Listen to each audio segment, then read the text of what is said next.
Marta, can you hear us? Okay. Yes, I can. Okay. Okay. Approval of agenda. I move to approve the agenda. Second. Any discussion? All in favor? Aye. Motion passes. Approval of the consent agenda. I move to approve the consent agenda. Discussion? I have I think a little mistake on page 3 where after, Page 3 of, oh, the minutes. on the minutes, yes, of the last meeting. It was talking about the unfinished business on the bottom, it was talking about, Julie, can you please speak more loudly? oh, sure. Anyway, on page 3, after the blocked paragraph, it says the amended motion passed unanimously. Anita will ask the deputy attorney if the ethics statement, that's not the ethics statement, that's the materials collection statement. We went to the ethics statement after that. No, this was, the ethics statement is in our board manual. So board manual does not affect the public. That was the changes we made to the board manual. We wanted to ask the county attorney anyway, even though that doesn't technically apply to the rules for public comment. Well, I mean, I'm just saying, It's in the wrong place. it's in the wrong place then. It should be below the ethics statement. Because the ethics statement's after that, and the amendment motion passed. Oh, I see what you're saying. It's Motion in the passed. wrong place. I Board guess. member manually, okay, so. All we need to do is, so want to get it. So I think those two are switched actually. I think those two are switched, the one before and the one after. This the should, I ethics don't think statement. this should say, I think this should just say goes to county attorney for public comment. But, yeah, aren't they referring to what we just passed, which is above it? Right, Yeah. I see what you're saying, and I was the confused. deputy attorney, and I don't know why this is all striked out. Anyway, it It's just should now. probably be.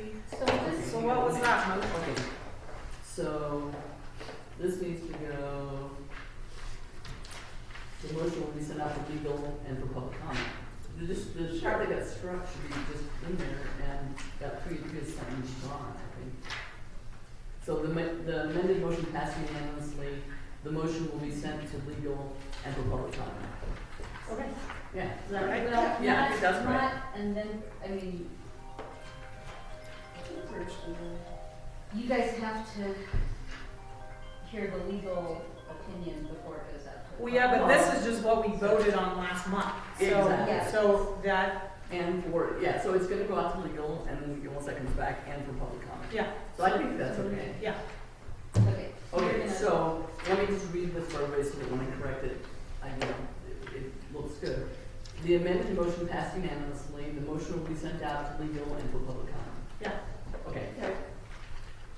And then down below the ethics statement, So then, is Motion this passed one right? unanimously, the director will get legal opinions of whether or not the board manual statement needs to be sent out. So that is correct.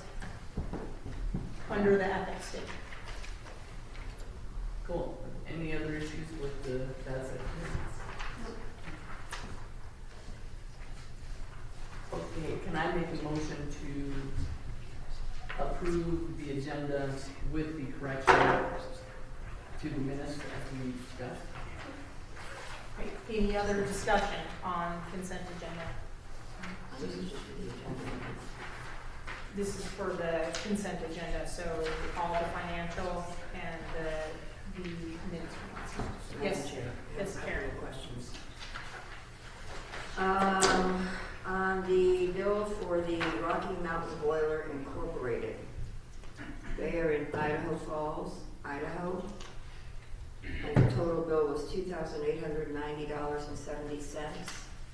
I'm just wondering why we're using a contractor out of Idaho that we're paying $450 in mileage And I'm not sure how long it takes to change 2 valves, but they charge $1,200 and then an additional $675 in overtime.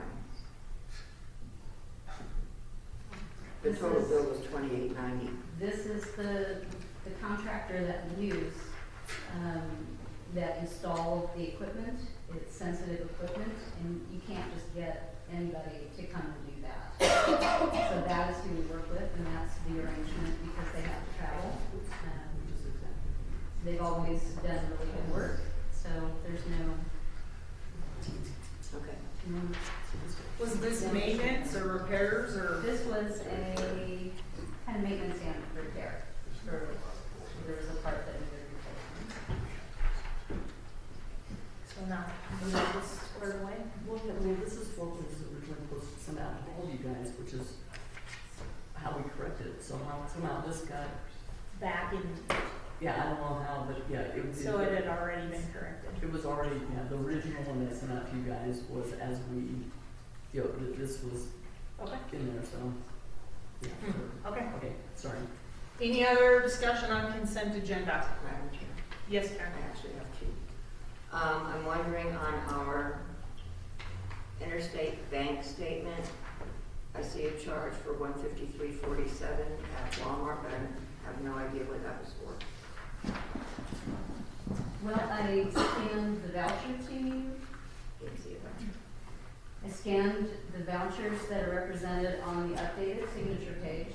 The same time I sent the signature page, I sent another scan that included all those vouchers. Okay, I'll look for that. And then lastly, I just wanted to commend both our director and, who was it? I think it was Rachel. This isn't the right one. Rachel Arnold. I noticed that they purchased a lot of books. These are probably children's books, but the descriptions and the titles of the books look really, really good. Good for young kids. So I just wanted to mention that. Further discussion on consent agenda. Okay, we've got a motion and a second. Our minutes are corrected. Correct? They were actually, somebody changed them, because what I originally sent out was what we corrected them to today, so yeah, not, Somehow it reverted back. Okay. yeah, whatever. Okay. But in any case, they are what we want today, and they were what we want today when I sent them out. Excellent. Yeah. All right, all in favor of approving the consent agenda? Aye. Aye. Motion passes. I'm gonna pass around the signature page. 6.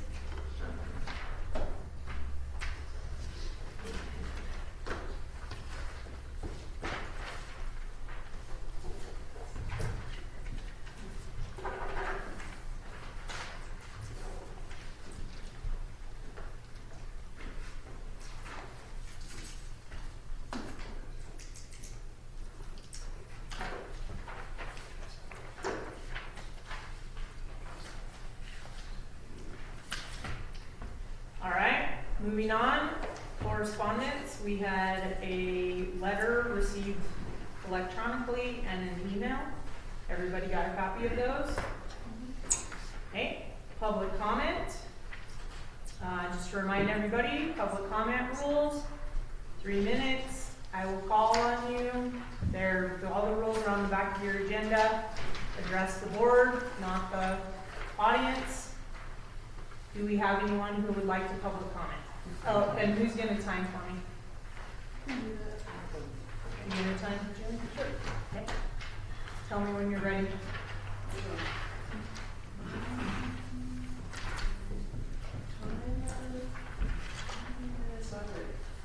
Okay, do we have any public comment? Yes, sir. You'll give me Philip Strong, pastor of Grace Reformed Fellowship, over here on First and Market. I want to thank the board for taking public comment.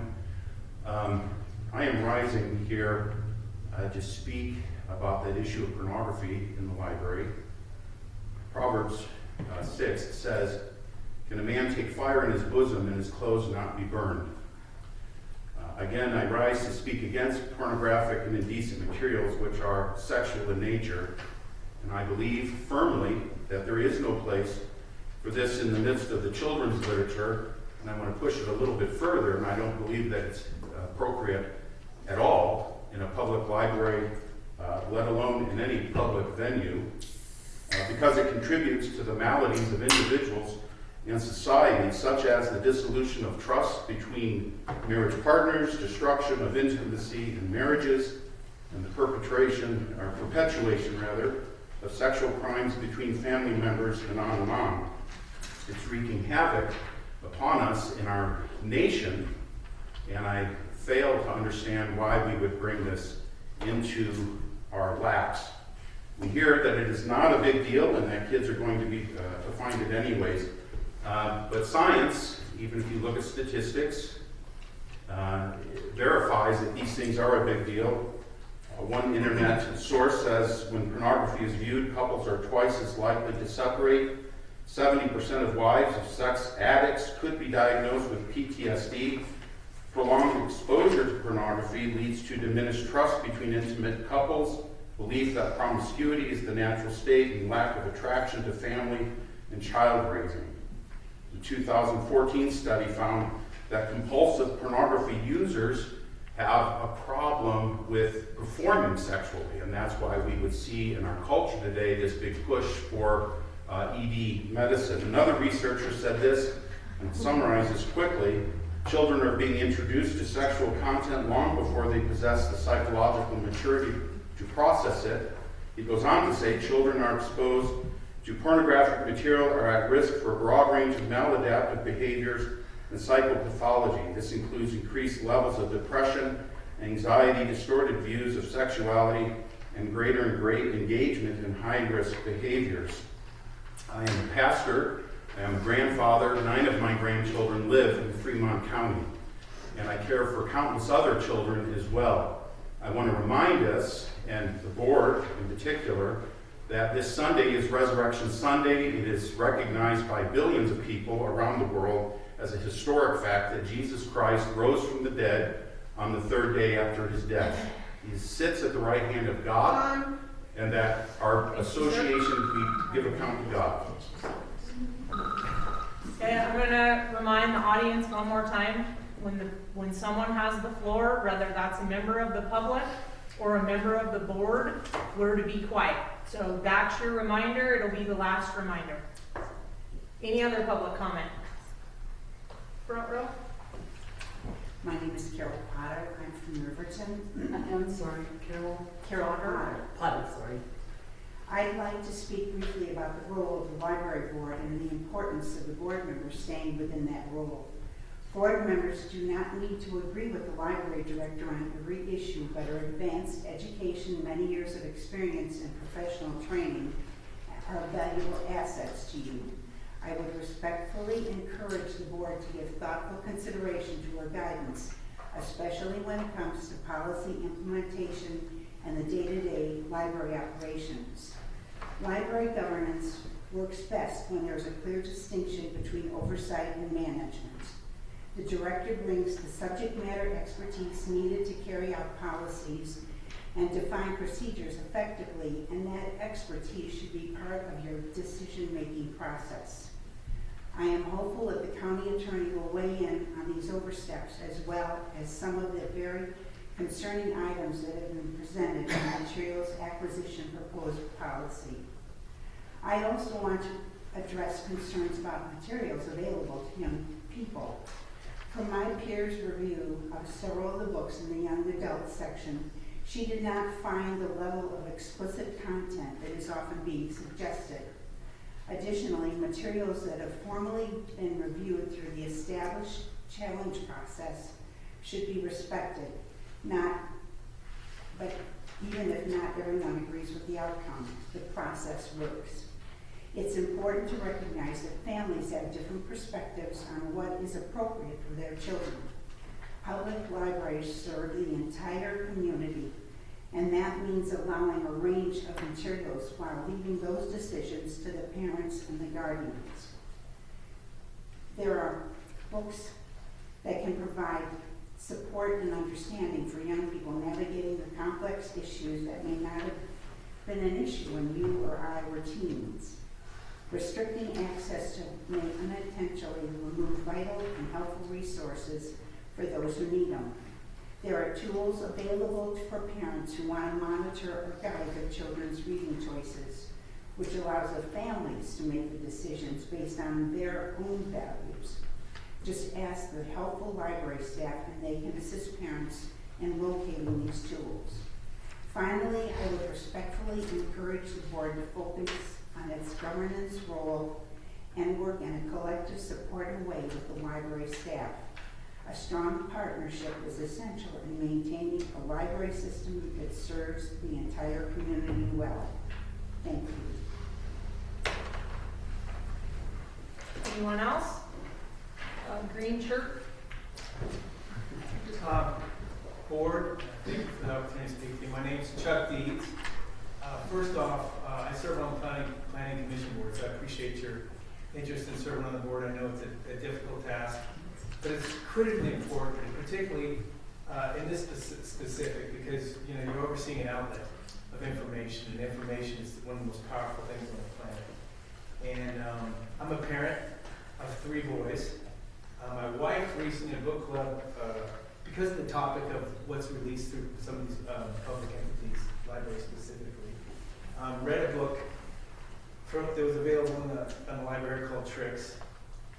I'm aware of some of the other books, specifically this Jack of Hearts, and which I know some of the topic of, as well as another book I can't remember the name of, and it was a club that I actually came and met with here. There's the boardroom here is open in evenings for book clubs, and I came to that book club to hear their viewpoint. It was a book on the homosexual lifestyle, and it had regard. It was about specifically a young man who was assaulted that later turned the homosexual lifestyle. And I have compassion for people in that regard because they have choices or directions that have occurred in their life. What I've learned is that the majority of those are because those people, as young people, were abused.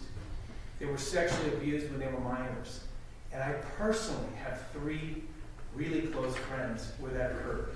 And one of them was like this book, Jack of Hearts, was through 2 of them actually, 2 of the people, and that was a man and a woman, were sexually assaulted by coaches in their lives. And it not only screwed up their whole sexual orientation, it really messed up their marriages. To points I don't even want to describe, and they're close personal friends of mine.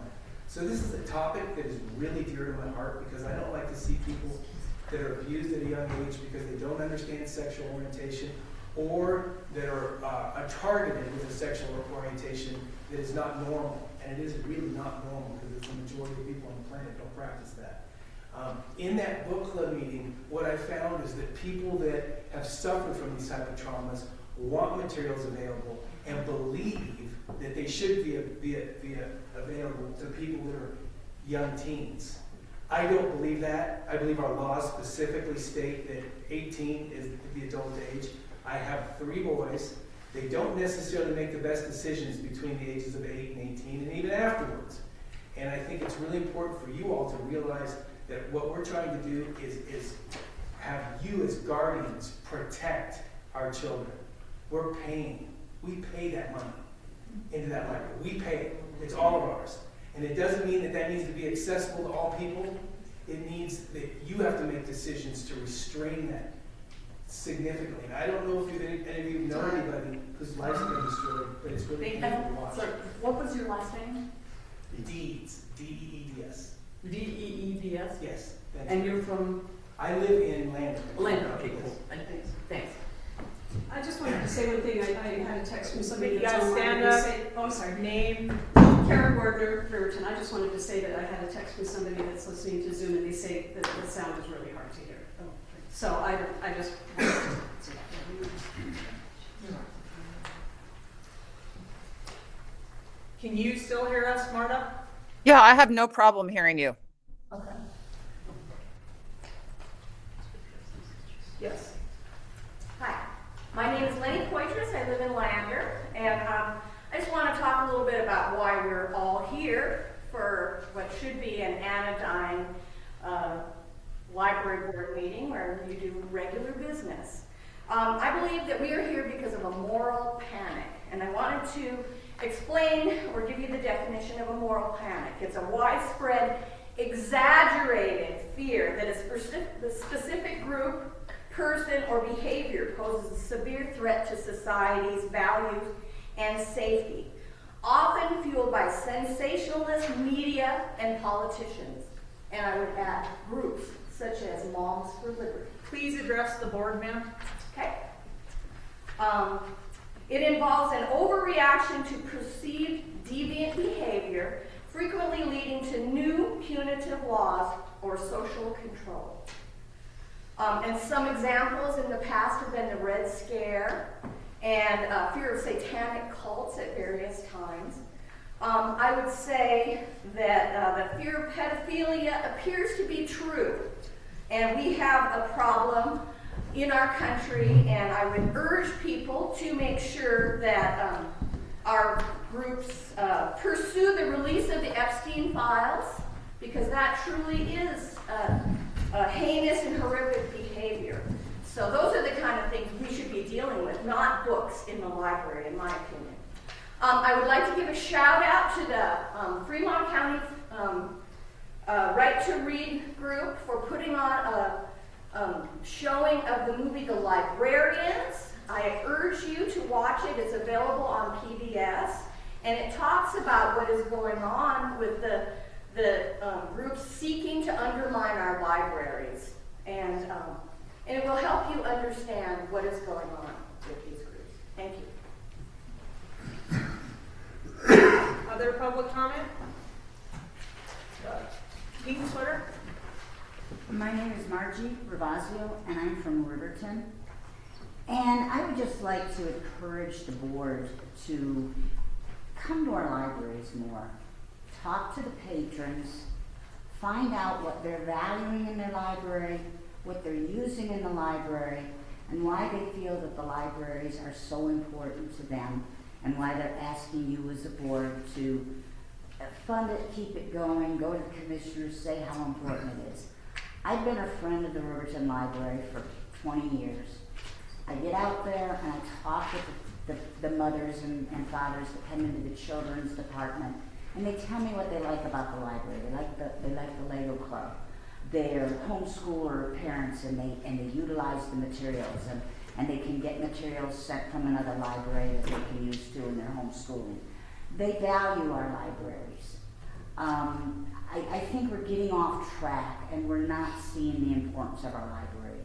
We're also getting off track when we're thinking that the librarians need to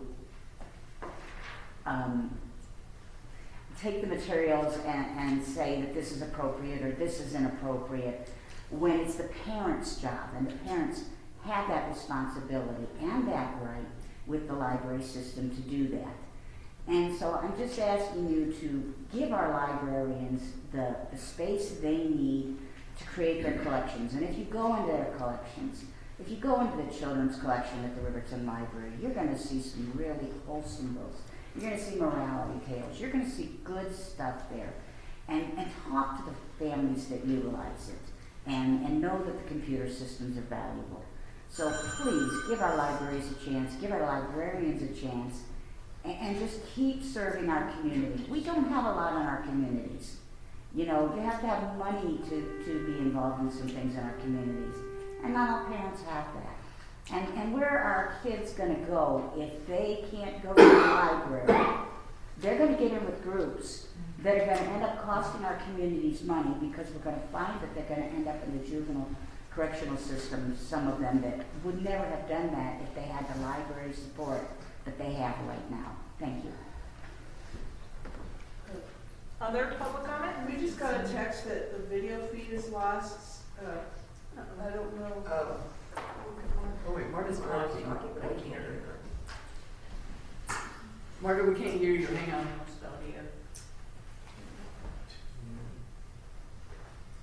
She's muted on her side. She's muted, yeah. It's back now. I just I lost the video feed. I could hear, I just couldn't see you guys. So Oh, okay. You're not as loud as you were, Marta. You might want to turn up your mic. okay. Let's see. Isn't technology wonderful? Oh, it.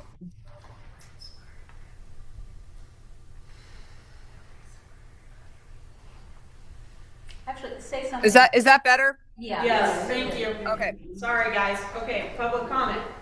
Yes, sir. Ralph Vinci, Lander. I think that we have, the board has a legal and moral obligation to set boundaries against children having access to the adult materials within the library. This is not about book banning. It's giving parents choice on what their children should be allowed to read. It sets a clear process in what books will be allowed in the library and what books should not be allowed in the library. I am a 22-year educator, both as an administrator and a teacher, and I deal with children that have been sexually abused on a daily basis. You have no idea how young children from 8 to 18 years old can be damaged by being exposed to some of these things, especially with the abuse that they have had in the home or with strangers. I handle that sometimes on a daily basis. Again, talking about the psychology and the ability to understand these concepts sometimes are difficult for us as adults. But I see this on a daily basis, so I think we need a boundary concerning the access to these materials, not banning these materials within the public library. But again, I see those results on a daily basis. Again, I believe all of us have a moral duty and a legal duty to protect them up to the age of 18. I know the law is very clear on that, and sometimes there's misinformation coming from one particular group to another group. But again, this is not about banning books, it's about protection. And then it's up to parental choice on what they would like to do or the guardians of those children. So I want to thank you for taking this issue on and the vote that you're going to make later in the meeting. And I know that morally and within your conscience you'll do the right thing. Thank you so much. Hand in the, middle back there. Sorry, I couldn't see the color of your shirt or anything. Okay, I'm Darla Newell, I'm from Lander. I just want to thank the board, the director, for making sure that there's no pornography in our libraries. There is no pornography in our libraries. There may be books that you feel uncomfortable reading. I've read books with violence in it. I've read books that make me feel uncomfortable. I either stop reading it, but I'm an adult. But as a parent, I want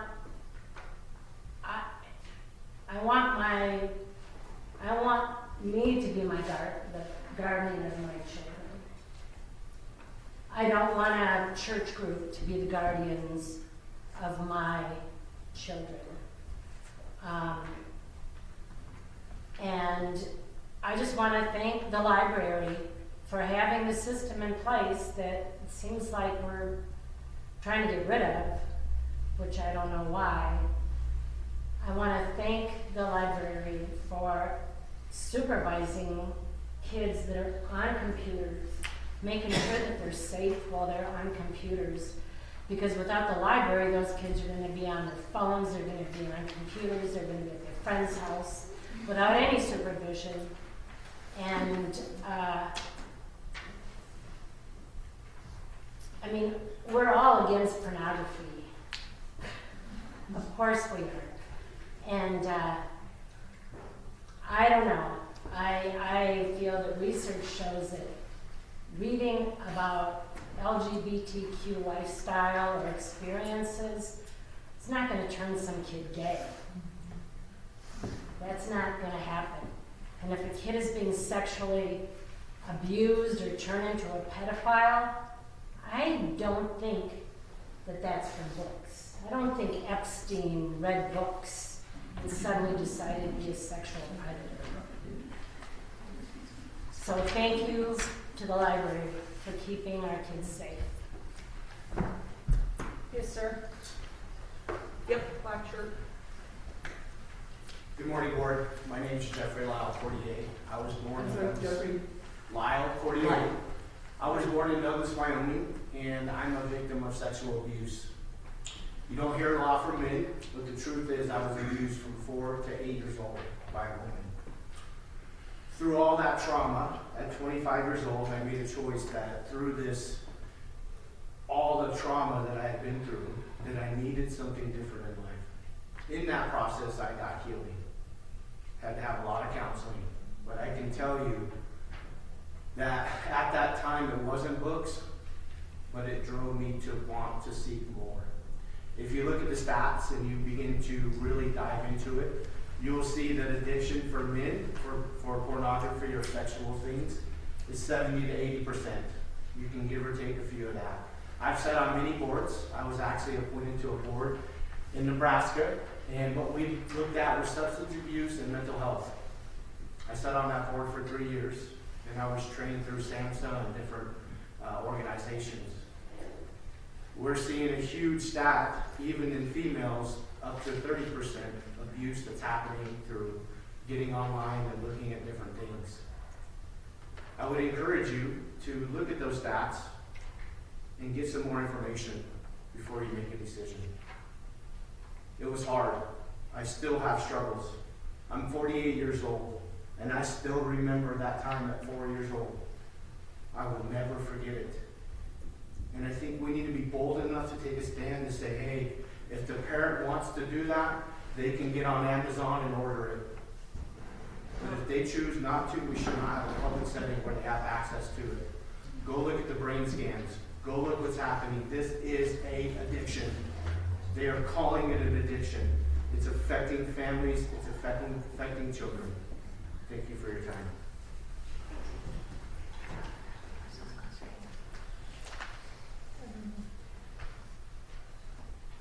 Any other public comment? Gentleman in the back. Hello, I'm Danny Bauer. I pastor a church here in Lander, and this is a 30th year here. I think probably at least in Lander, if not in a big part of Fremont County, I've pastored here longer than probably most pastors. And why I'm saying that, first off, thank you guys for having your public forum to be able to open this. And and the reason I say that about pastoring, as long as I have, I've seen a lot of situations, a lot of scenarios, a lot of families, and it saddens my heart when I go back and I hear and listening to the comments that's been made. And I know that I believe a part of your materials acquisition policy is to be voted for today, if I'm not mistaken. But regardless, this is not leveled at any person, and like someone said, it's not about a book banning or something like this. It has to do with the facts of what, as pastors, and thank you guys, I see these pastors that's here today as well, they'll confer with me, they'll acknowledge with me that this is something we see in people and in families, and it's just unreal as it's getting more and more and more prevalent of sexual natures and things that's feeding that. And then what I'm hearing too is that people in the community is saying, I used to go to the library, but I don't let my kids go to the library anymore. And that's sad, because our grandchildren they love to read, and we encourage them, in getting. And so it's about. So what I wanted to say is just take a moment about is the policy behind this. Is not about an individual attacking an individual, and the nature of anything, whether it has sexual content or not. There should be policies in place that the burden doesn't rest on people, but it rests on policies. And I just want to encourage you that policies are put into place that are good, that are right, that make sure that what's being garnered and received by our young people, by our young adults, even children, whatever. Now you're not going to stop everything, but guys, listen. Some of this has got to stop. I hear this and more by many people about this going on at the library, and it saddens my heart because I love libraries. I think it's awesome, a great resource. So I just want to encourage you, good policies in place. Thank you. Other public comment? Yes. Phyllis Roseberry from Lander. Good morning. I have 2 comments. This has been said repeatedly, but it needs repeating again and again. The library is paid for by taxes from all of us. Thus, it needs to serve all the public, not just a minority with a certain viewpoint. I would like my children and grandchildren to be able to access a wide variety of materials that will expose them to the broad swath of humanity, different cultures, environments, lifestyles, and viewpoints. I want them to be fully informed, not narrowly constrained about the world. 2, I have a personal bias about what I read or watch. Violence upsets me a great deal, but I will never insist that the library remove every material that includes violence. It's my bias, so I can control what I see or read. But my bias should never influence the material made available in a publicly supported library. I don't have the right to control other library users.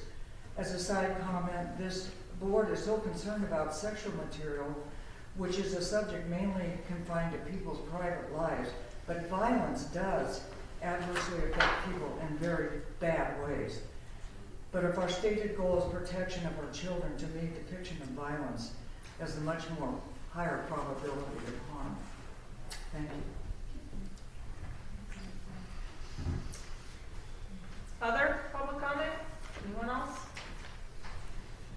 Check on Zoom. Anyone on Zoom? Marty, can you hear us? Or you're muted again, I think. I can hear you fine. Perfect. Okay. Reports roundtable. Commissioner update. Thank you, Madam Chair. A few things. So I noticed in the superintendent's report the mention on talking about facilities. We're in our capital revolving committee. We're going to be reorganizing a little bit different, and I don't have all the details yet because we haven't worked it out, but to look at capital construction and facilities replacement throughout the county. We've had, as some offline boards are in better shape than others, I think we have done an okay job in recent years because we've had federal ARPA money to come back and fix a lot of deferred maintenance. But I'm glad you brought it up. I'd like to pay attention to that conversation, Anita, as we go into it, because it's going to change how we look at things. I've suggested that we look at a 2% asset value that we put away every year. So you take your asset value, you plug away 2% every year. The state uses that number. That might be a little high for us, but it's a starting point for our conversation. So that could affect budget planning as we progress on that conversation. A few things are going up in terms of budget. Wyoming retirement's going up. For right now, our projection is somewhat flat from last year. So revenue picture, you might see hey, let's take a look at another 10%. We'll have some conversation about that. That hasn't been resolved yet. That needs to go back before the commission. But we are talking about it. And as you know, the early numbers are always suspicious. They're just not super accurate. We are talking about, okay, so 3 weeks ago, we passed a resolution to put a ballot initiative on for a 0.75% sales tax for ambulance, air service, and ground transportation. There's going to be more discussion on that. We've learned some different information from the Department of Revenue. So it's hard to it's hard to explain how the multiple pennies of sales tax works. So we have the 4 basic percentages that we take. We use 1% of the 5th penny now for roads, so for infrastructure, and that is a general purpose tax, but we specified when we put it on the ballot that it would be for infrastructure and roads. And so we have that currently. We can actually add another percent to 2% and make this tax a general purpose. So that's the 5th penny. The 6th penny has to be designated as an economic development tax. It's just how it's stated. It's this current resolution that we passed states it as an economic development tax. That is causing some confusion because they say, well, these things really economic development, this and that. So there might be some discussion on whether we back up a little bit and take a look at should we make this a general purpose. So there's 3 kinds of sales taxes you can use. You can use your general purpose, up to 2%. You can use spec tax, which is specific project tax. So if you want to build a new library building, that would be on a spec tax. When the building's done, the tax goes away. The third one is this economic development tax. So between them, spec taxes can be 2, general purpose can be 2, economic development can be 1. That's 5, but you can only deploy 3 at a time, 3%. So you got some entanglements there. If we were to move that into this particular resolution, if we were to move that into a general purpose, the increments are 0.5%. So you can have 0.5%, 1% on the initiative.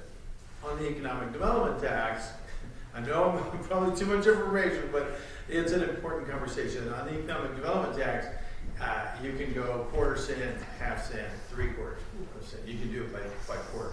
So just the different taxes that we have. There's going to be more discussion on that. It's important to the library for this reason. We currently pay for ambulance close to $2 million a year out of the general fund. Sales tax would move it off the general fund and relieve pressure on the general fund budget, which you are under. So it's an important topic to stay tuned to. There's going to be more conversation about it. Currently, this is headed for the ballot, but if we change course on this and rescind that and back up again, then it might go a different route. But it's important. Yes, yeah. So, Mike, going back to how you're going to restructure capital acquisition. Yeah. When do you think you're going to do that? And let's say we put aside 2% for library capital events. Is that going to be, since the county owns the library, will you be doing that, or are we going to have our budget and then we're going to have to cut 2% out of that budget to put aside? That's a really good question. Well, I don't have an answer for that. We'll have to debate that as a part of it. So that's an important conversation too. The finance committee will make a recommendation to the commission, and then we'll figure out how we're going to fund that on a regular basis. Whether the county just puts it aside or we put that back on the on the different off-on boards. We've had folks come and tell us the condition of some of you guys are actually in pretty decent shape. You have a few challenges like your parking lot in Riverton and some other things like that, but I think in general you're in pretty good shape. Your buildings are a little bit newer. Fair is not necessarily, and it's pretty old structures over there. So I think it's important fiduciary responsibility for the commission to take this on and say, how are we going to be planning for capital construction? Because anytime you want to go for a SLIB board loan or a federal grant or any of that, so you're going to have to put up matching funds. So it's better to have a savings account along that line. But right now, the target would probably be the general fund, and then we'd have to talk about how that impacts the different things. So it's a good question. When do you think you'll have the answer to that question? We'll be talking, we'll probably have to nail it down early May. So prior to final budget? I think so. Capital can tend to lag that, but I prefer to try to get it on the table and have it just have a conversation about it. And when do you think the commission will have kind of a firm number for us to play with as far as budget same, budget cut, budget? Should be this month. We had finance committee yesterday. We're gonna have to get this wrapped up because we typically are into budgets in April. So I don't know what the schedule is. I've got it somewhere, but we already have our schedule out for meetings. So pretty quick. One last thing. So we've had a historical preservation committee for some time. These are folks who look at buildings and structures around the county to try to see if we can preserve them, put them into the historical register and those kind of things. We're down to one member right now, and before we advertise, I'm just going to put in the notice out, hey, if you're interested in this, contact me or Julie Twist, who's our last board member. And let's have a chat about that. I think it's a worthwhile thing to do as a county, to look at those preservation activities. So I'm just going to let the word know, people know that that is going to be coming up. It'll probably be advertised here after our next meeting. There was some discussion about dissolving it, and I just didn't want to see that go down the tubes without at least an effort to try to get new members. So that's all I had, Madam Chair. Thank you. All right, moving on to the director report. I have some discussion about this, and I'd like to ask Board Member Wetzel and Director Anita, do we want to have this discussion in executive session or in public? Wait, what are we What are you talking about? The director report. I mean, the holistic director report? Yes. Which part of the director report? The part about the Fremont County Republican Convention specifically. Well, that should be a public discussion. Okay.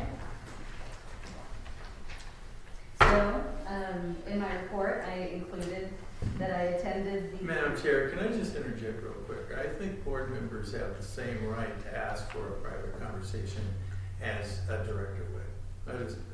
If they want a meeting, I know this has come up in the past, I just want to interject, my opinion, I'm not a legal scholar, but is that board members have the same right to a executive session as anybody else.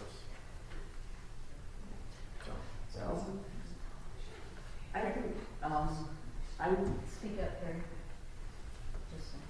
yeah, I would respectfully disagree with the commissioner, and I think we've had some legal input. I'd have to go dig it out as to that kind of discussion may actually not fall into the closed meeting executive session resolution. I would like, before we do one way or the other, to get legal involved and just get an opinion about a discussion on board member ethics and whether we can be part of a group that's, has control or influence on the budget. I mean, all those kinds of sort of ethical questions. I think we should get legal input before going into executive session, and I will vote against going into executive session, specifying that I think we need legal input before we go into executive session.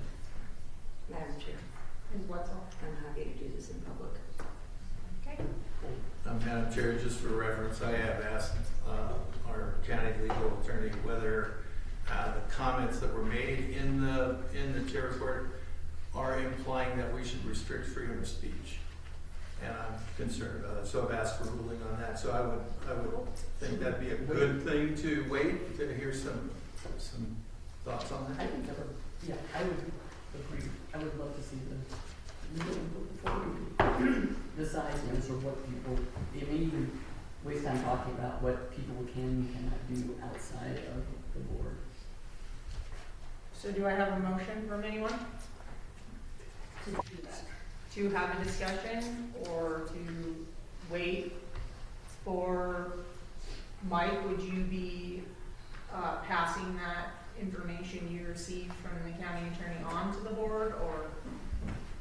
No, I'd sit on it, not share. Well, I'm just saying. Madam Chair, I think we get, Sorry. we go through the process of It's me. doing a request for opinion.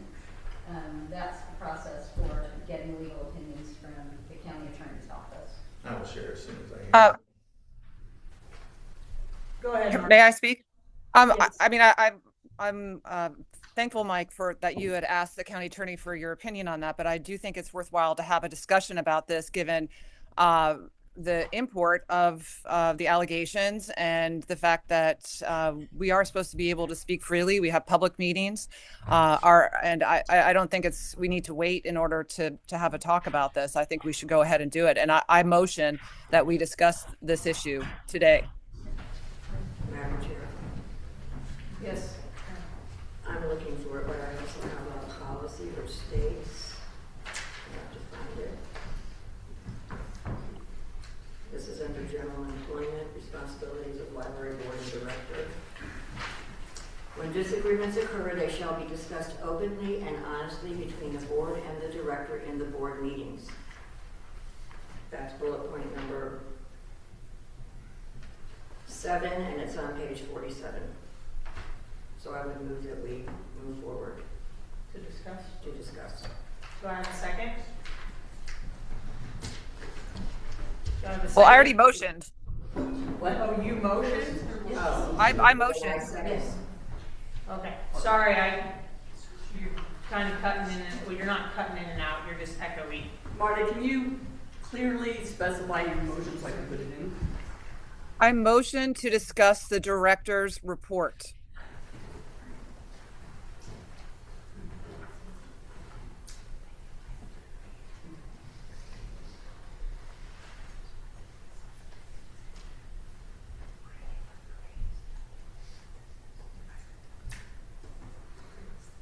Second? Second. Okay. Discussion on having a discussion? Mary? I'm always happy to discuss the director's report. If we want to specifically address the issue of board members voting with political parties to restrict Fremont County Library funds,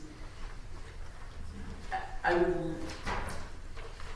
think that we should wait for a county attorney opinion on that. However, since we're just voting whether or not to discuss the library director's report, which I don't even think we need a motion to do that. We should just be discussing it. To me, it seems ridiculous to make a motion to discuss the director's report. Or do I have to make a motion every time? Will I have to make a motion to discuss the bills? Or I have to make a motion to discuss adjourning? Or discuss unfinished business. We're supposed to be discussing this. So I think I would ask Marta to perhaps withdraw that and make a specific recommendation that we discuss or not the issue of voting with the Republican Party. I don't even think we need a motion to do that. We just need to discuss this and fine. I don't think we need this kind of a motion to do what we normally do. I'm happy to withdraw it and just discuss. That's fine with me. So, are you asking to speak? Yes, Madam Chair. Go ahead, Fran. This is in reference to our director's report, which was, I believe, a personal attack on me. I believe our director is incorrect in her report, which states that I voted in favor of the resolution for Fremont County Libraries, which supports HB 0194 from the 2025 Wyoming legislative session and calls for the library's funding to be suspended based on obscene materials.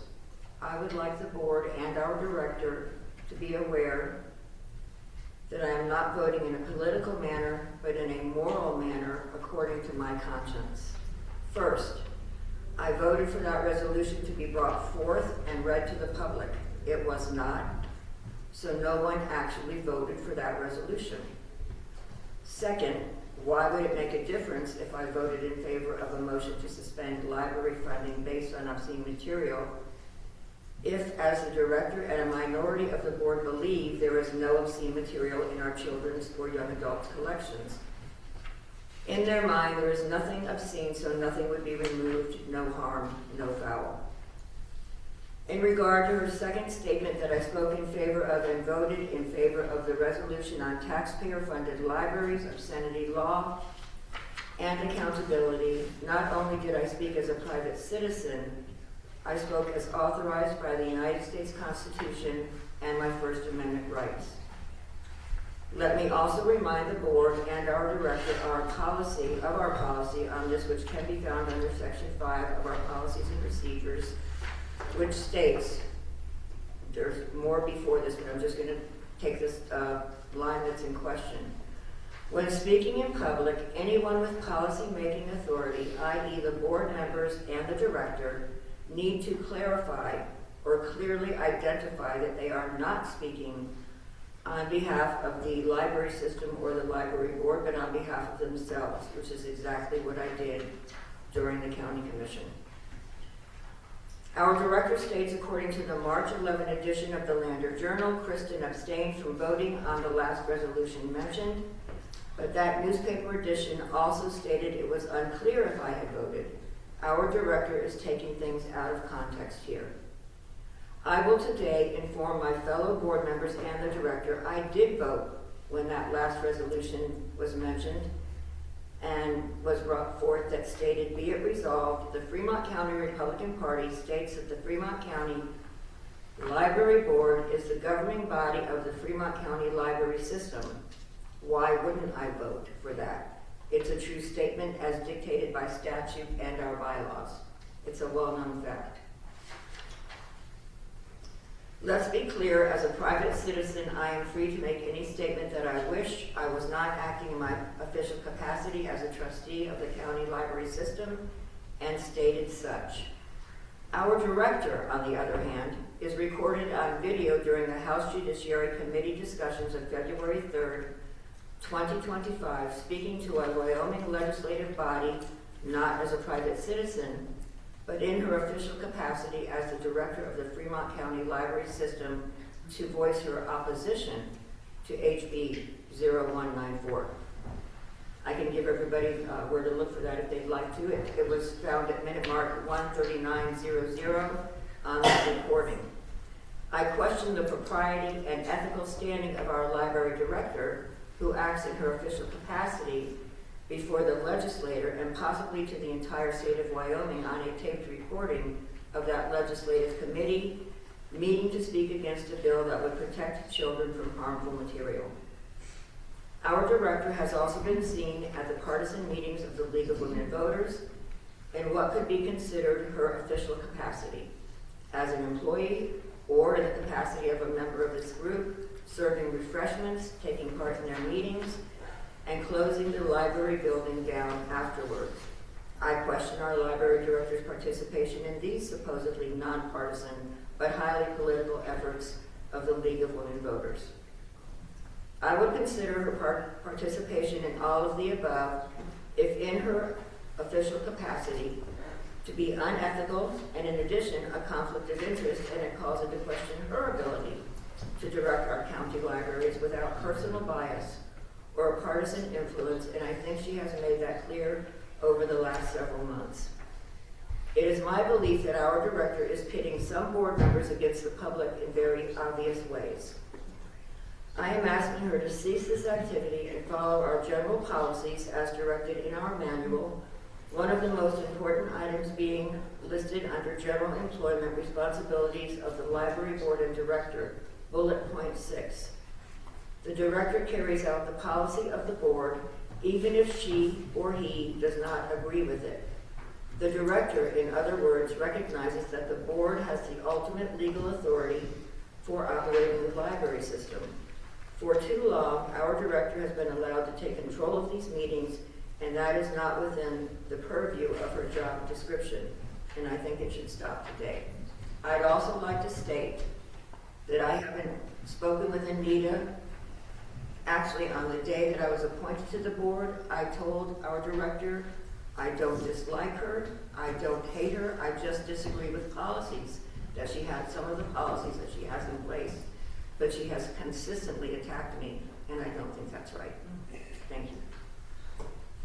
Harry? So, I think what I would like to address is this issue of board members supporting or not supporting the Fremont County Library System. In the Wyoming state statutes, there's the Code of the West in the state statutes. And one of the Code of the West items is to support the brand. And I know you're not a rancher, but for those of us who are ranchers, supporting the brand means you have some employee that comes in, you're going to support Mexican Creek Ranch and those cattle, and that's kind of how we look at you come into the Fremont County Library System, you want to support that library system.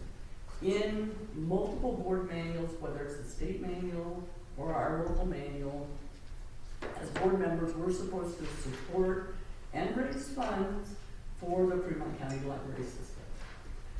And I think some of our board members at times have specifically verbally gone out into situations where they are supporting cutting library funds or cutting the perception of the safety, the wonderfulness of the library, and have been very derogatory towards the library. That's not our job. Our job is to support and build the library system. Freedom of speech is very important, and that's why we put in our library rules and regulations that when talking outside the library, we have to be very clear who we are representing.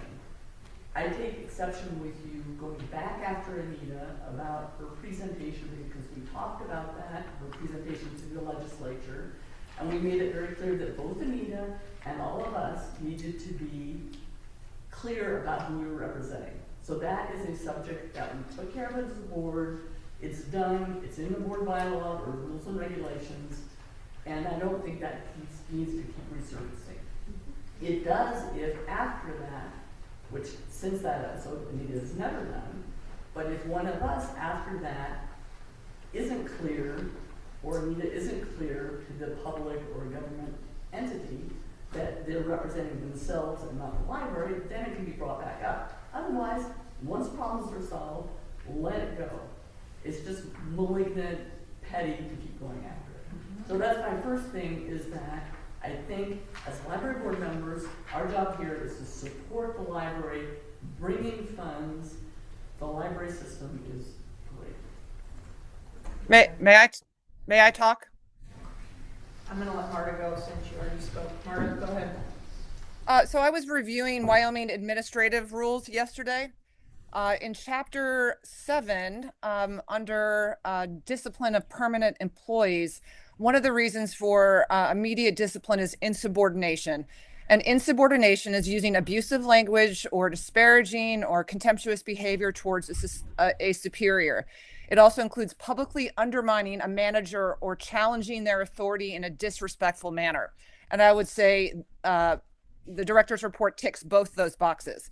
I also read chapter 1 in general provisions, and it says in subsection E, discrimination against any person on recruitment, examination, appointment, retention, discipline, or any other aspect of personnel administration because of political opinion or affiliation is prohibited. And I realize this is state administrative rules, not county administrative rules, but I think it had some pretty good definitions of what is considered insubordination. Secondly, I would say it was really interesting that after that discussion of what went on in the Republican Party was a short note about the director's participation in a screening of The Librarians, which is a highly one-sided movie about why it's good to put sexually explicit books in libraries. And to consider that an innocuous, non-political event where I don't know whether or not the director was participating in her official capacity or as a private citizen, because I wasn't there. But it would be nice to know that. But to say that there's a you can distinguish between that kind of activity and what went on in the Republican, participating in a Republican Party is very hard for me to understand. So, thank you. Just a couple of final statements. I wasn't a board member at the time that at the time that our director spoke before the legislature. I was not aware that it had been discussed in the past. Maybe I was at that meeting, maybe I wasn't, but I wasn't aware of that. I do support our library staff and the library system wholeheartedly. I want the libraries to succeed. I just don't agree with all of the policies that we've had in place in the past. And I have never supported cutting our funds. I don't think I've ever said that I support that we cut our library funds. We'll have to wait and see on that as what comes out next year, but I've never said that I support cutting any funds.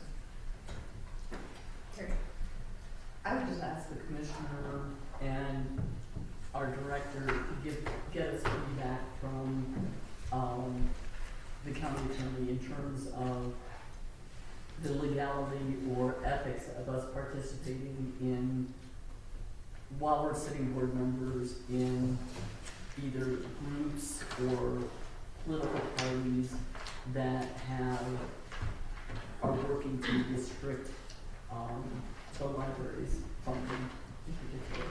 I mean, I just don't know.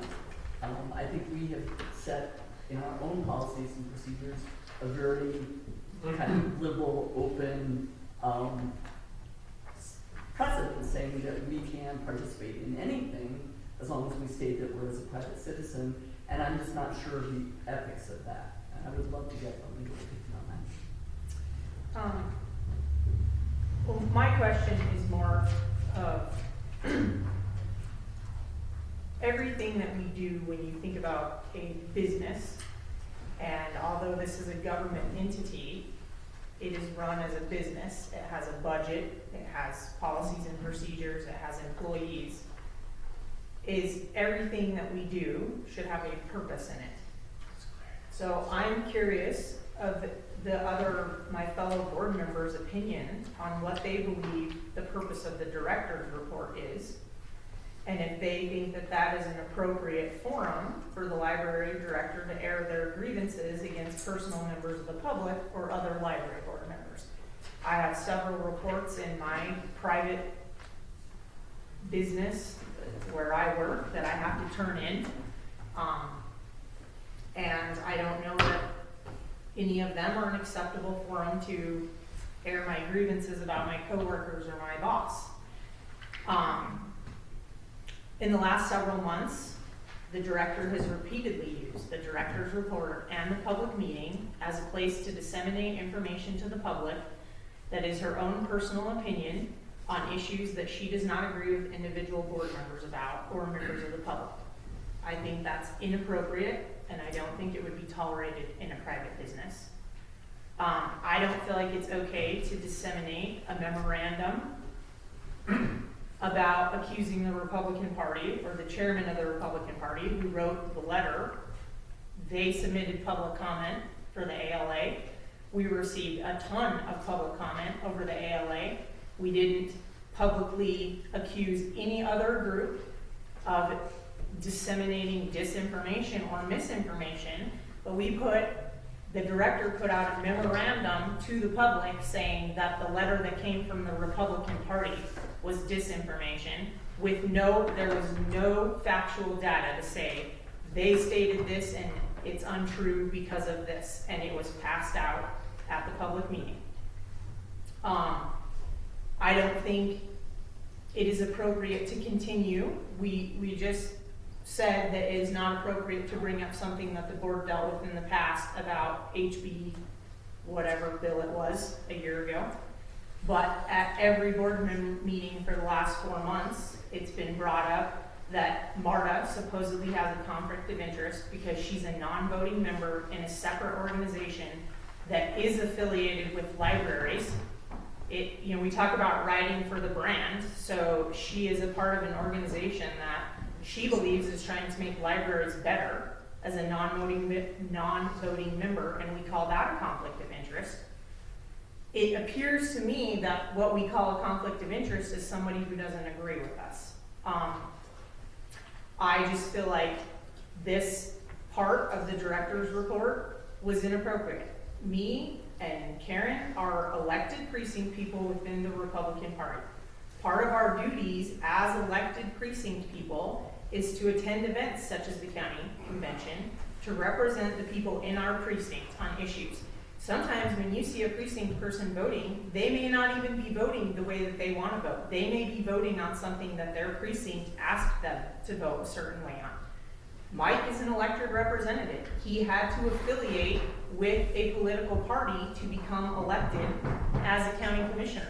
But we're going to ask the county attorney, who also had to be affiliated with a political party to become elected, we're going to ask them, as an elected person representing the public, is it okay to be part of a political party?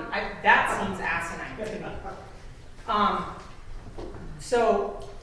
I just, attending the Fremont County Republican Convention is a protected right under the Constitution. And lastly, I just want to say, every member of this board was appointed by the county commission, and every member of this board has a vote on each issue with the same standing. I feel like it's my job as the chair to make sure everybody's voice gets to be heard and everybody's vote gets to be heard. There are diverse ideological differences in the members of this board. We need to discuss things in a civil manner without attacking each other, and at the end of the day, on every issue, the prevailing vote will rule the day. If there are legal issues with that, we have an entire county legal team that will deal with those issues for us. They will come back to us and say, nope, that's not going to work, or yeah, that's going to work. Our job is to discuss the issues, vote as best as we can. And I'm just going to close my statement by saying I'm very familiar with writing for the brand. I believe it wholeheartedly. And I would put your ranch scenario back on you. So if I'm writing for the brand, Perry, and I see that the fence is torn down, or half the baby calves have scours, is it writing for the brand to say, well, all the calves are dying, but this is the way we've calved every year for the last 80 years, and we don't want to change it now. We don't want to use medicine for scours, or we don't want to repair that fence because it's been there since 1940. No, we're going to fix the fence. We're going to go get the meds we need to save the cows. So if a policy needs changed, I don't agree that just because someone thinks we need to change something, that that's not writing for the brand. Yes. Okay, so back to the ranch. Okay, let's go. Saddle up. So saddle up, everybody. What I will do, and that's we'll stick with my little calves, is that I handle it internally. I don't get a separate organization to come in. I work with my vet, my cows, all of that.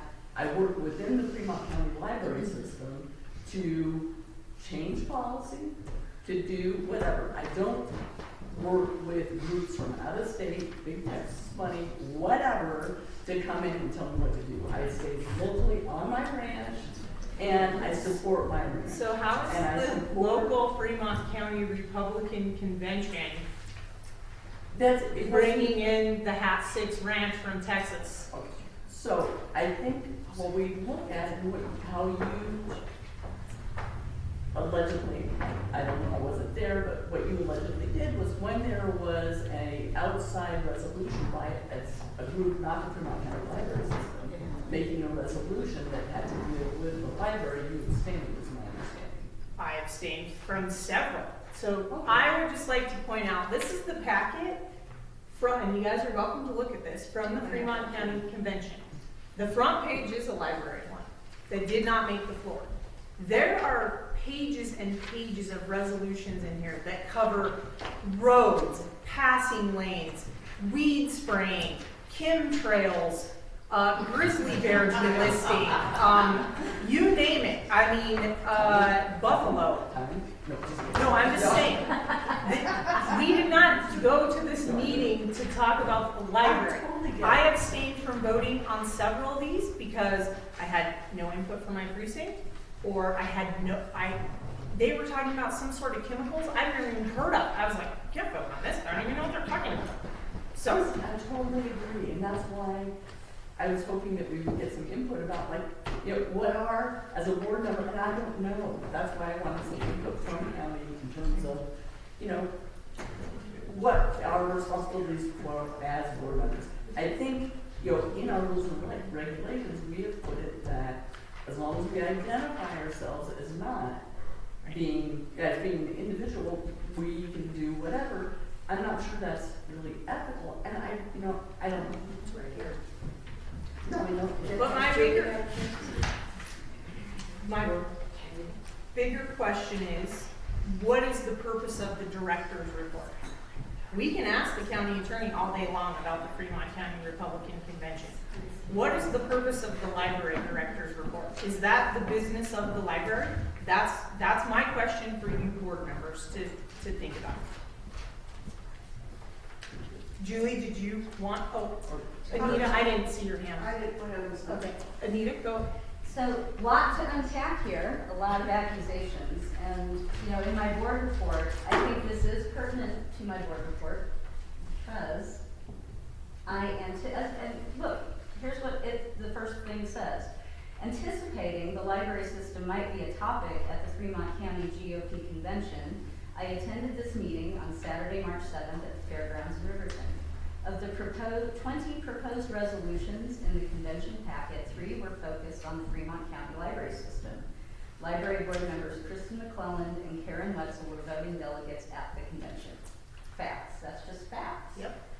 I observed library board member Karen Wetzel vote in favor of the resolution for Fremont County Libraries. That was the first one on the packet. There was a vote on that. There was discussion and there was a vote. I recorded the ayes and the noes. That particular one failed because there was a second resolution that went into more detail. And then part of that first resolution was included in the second. So to say that it didn't come to the floor is not true. It was voted on, and so that is a fact, that it was voted on. So I don't know why you're saying that it wasn't. I also observed Karen speak in favor of and Stan vote in favor of the resolution on taxpayer-funded libraries, obscenity law, and accountability, which includes at 1, a call for the state legislature to enact laws which dictate policy, requirements for public libraries, a call for civil penalties, and a withdrawal of Fremont County GOP support from any Fremont County official who do not support the resolution's legislation proposals.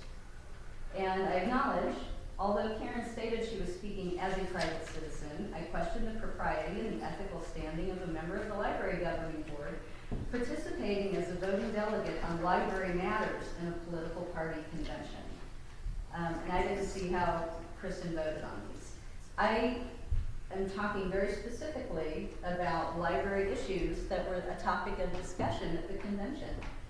And you know what? You are governing board members making policy, and you're participating in a clearly political, partisan activity. I think that is inappropriate. You can be there and vote on anything else you want, but I think you abstained from the one saying that the Fremont County Library Board is the governing board of the Fremont County Library System. That seems to imply that you see that that's something that you should not have voted on. I don't know. I'm raising a legitimate issue here because I think the public expects the library board to not bring political bias into the decision making. You know, later we're talking about a policy that has been very political and is the subject of what the county GOP was talking about in these resolutions. And, you know, that last resolution, be it resolved, the Fremont County Republican Party states that the Fremont County Library Board is the governing body of the Fremont County Library System. I think it's a fair interpretation that that's directed at me. I didn't stay for that discussion, so I don't know what the discussion was. So the last thing I say, I believe the participation of library board members in the clearly partisan activity of a political convention on matters related to the policies and governing of the Fremont County Library System is a serious breach of ethics. It calls into question the ability of board members to participate in library governance without personal bias or undue political influence. And, you know, the Wyoming State Library's Handbook for Library Directors, you know, part of our duty is to raise a red flag when we perceive that there's undue political influence impacting our libraries. So that's legitimate. You know, my testimony from 2025, yeah, please go watch that testimony. I never said that I was representing the Fremont County Library. I did wear my name tag, and you want to know why? Because I believe in transparency and accountability. Perry Cook was the chairman of that meeting, chairman at the time, and she gave my written testimony to Patrick LeBrun, who was the county attorney at the time. Am I remembering this correctly? He said it was clear that I was representing myself in my testimony. So, and Karen, here is a screenshot of a post by you at the meeting in February where I was attacked by Marta in the meeting for my testimony before the legislature, and you comment on it. So yes, you knew about this. I know about you know what? Stop. You know what? I do not believe that what I've stated here is insubordination. I think it's an attempt for transparency and truth. And over the last few months, I have watched some board members try and disregard my opinion on policy matters, which is my job to give you input and give you guidance because this is my profession. This is my education and my training. I would like a copy of Karen's statement. I'd like a copy of Kristen's statement. I don't know if Mara wants to write something down, but you know, to accuse me of insubordination, show me the proof. You think I've been attacking you, Karen? Show me the proof. And then I will share with you the proof that I have of 2 years of you saying things about me on social media, going to commissioner meetings, saying things that I support pornography for children in the libraries, which is not true. So, I don't know, this is probably going to have another discussion after we have some legal input, but I think this is a legitimate part of my board report because I was there as the director of the library system to see what a political party was going to say and recommend related to the library system. Would you like to submit a copy of your written statement? I will submit it to Julie Freeser. She's the HR director for the county. And I would like to happy also, to do that. Madam Chair. I would be also happy to write something concerning what I said.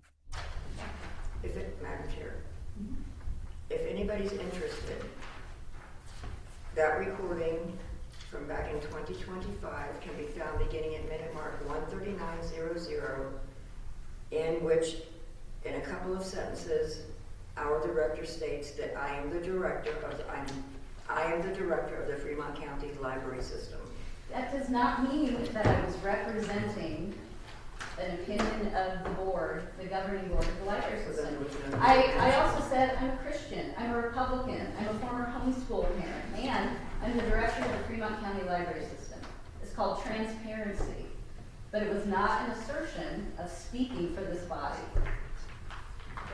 I'm going to end discussion. Cool. You will give our statements. And it's Anita not- can have a copy. We have a legal, I will sign, Evaluation, I yeah. signed mine, I will scan it and give it to Julie Priest. I ask that if you two submit statements, that you sign them. We'll close discussion and move on to budget preparation fiscal year 26-27.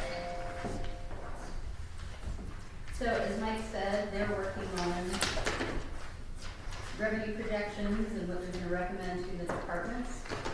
So waiting for that. I've got a long list of budget process steps that I go through. So that's what I'm working on. Other than that, there's nothing to report. Do you anticipate a budget session for us this month, next month? It's just gonna depend on how soon the commissioners are able to communicate with the departments. Okay. I haven't received the budget hearing schedule from Julie yet, but I do have, travel time that I'm doing in the middle of May. So I've asked Julie to work with me around that. I would just say, when you get clarification, so if we can get to work, shoot out an email.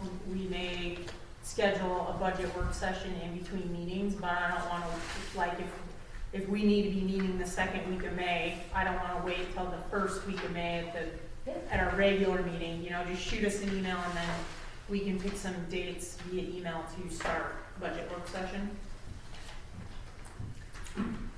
Okay, unfinished business. A, we've got county attorney response to requests for opinion on the March policy actions. So this will be everything we voted on last month that we sent on to the county attorney. Right, so I sent him 2 separate requests for opinion.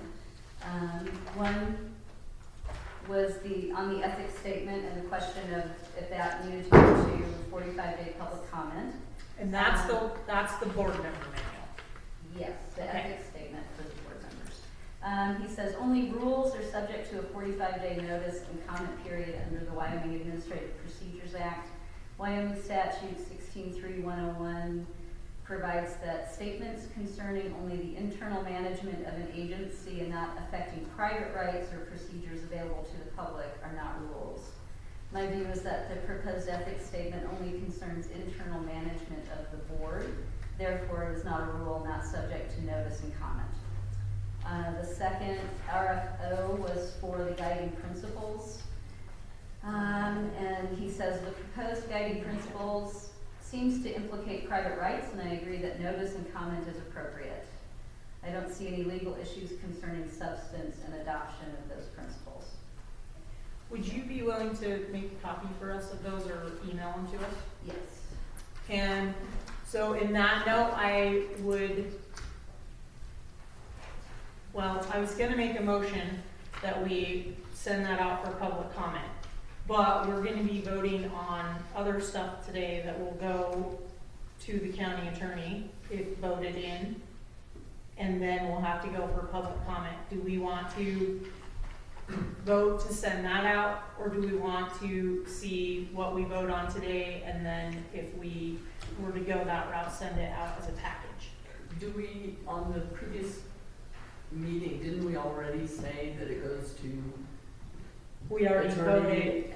the Where's our attorney minutes? public, I don't know, yeah. Right Somebody here. can mention Okay, unfinished business, okay, children's power. Policy statement. Motion passed unanimously. The motion will be sent to the county attorney for legal review prior to the public comment period. Yeah, so I think that that's already. Okay. allowed. Does everybody agree that that's, We're done. okay, Well said, but the question is, to start public comment on the guiding principles document now, or to wait until you do some other policy change with I would materials? I think we just, this is already kind of a change, let's put that one out for Okay. public comment, and then we have Yeah. something else. On the minutes, we also voted for the materials acquisition policy, and we passed 3 things last month. right, so the ethics policy does not have to go out for public comment. That was the first thing she read. She just So said- that one's done. Okay, right. Then the second thing she read is the changes to the general policy manual, not the board member manual. Okay. And then the materials acquisition, we did vote for the first 2 paragraphs, but we're voting on changing it again today. So we should to take it send out. that policy out in 2 pieces would be Okay. very So we're disjointed, just you holding see? it off because we may change it again. Right, We that's, already voted for it, so then, so those two paragraphs will go out. If we make no changes today, those 2 paragraphs would go out. If we make changes today, you would add the bulk of the rest and it would go out as a package. so I think we should send the 2 that we got opinions on out for public comment and get it over with. Well, we already voted on Only that, one of so- them, only one has. Only one? Yeah. Okay, only one. So it's just the guiding guiding principles. principles? Yes. Okay. Yeah, and then that was already voted on. Okay. I am gonna 5-minute potty and then be right back. Thank you.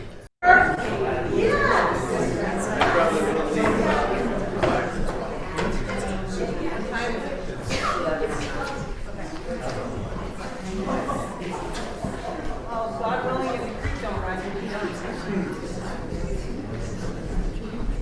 Okay. Moving on to B. So, just for the audience, I guess, kind of everybody here knows, but we had a work session, in between meetings to work on this. We had some revisions and ideas come out of that work session, which have come into 2 different policy revisions. So we have a policy revision 1 and policy revision 2. So let's start with policy revision 1. Yeah, let's make a motion. Well, I'm in a motion to review policy revision 1.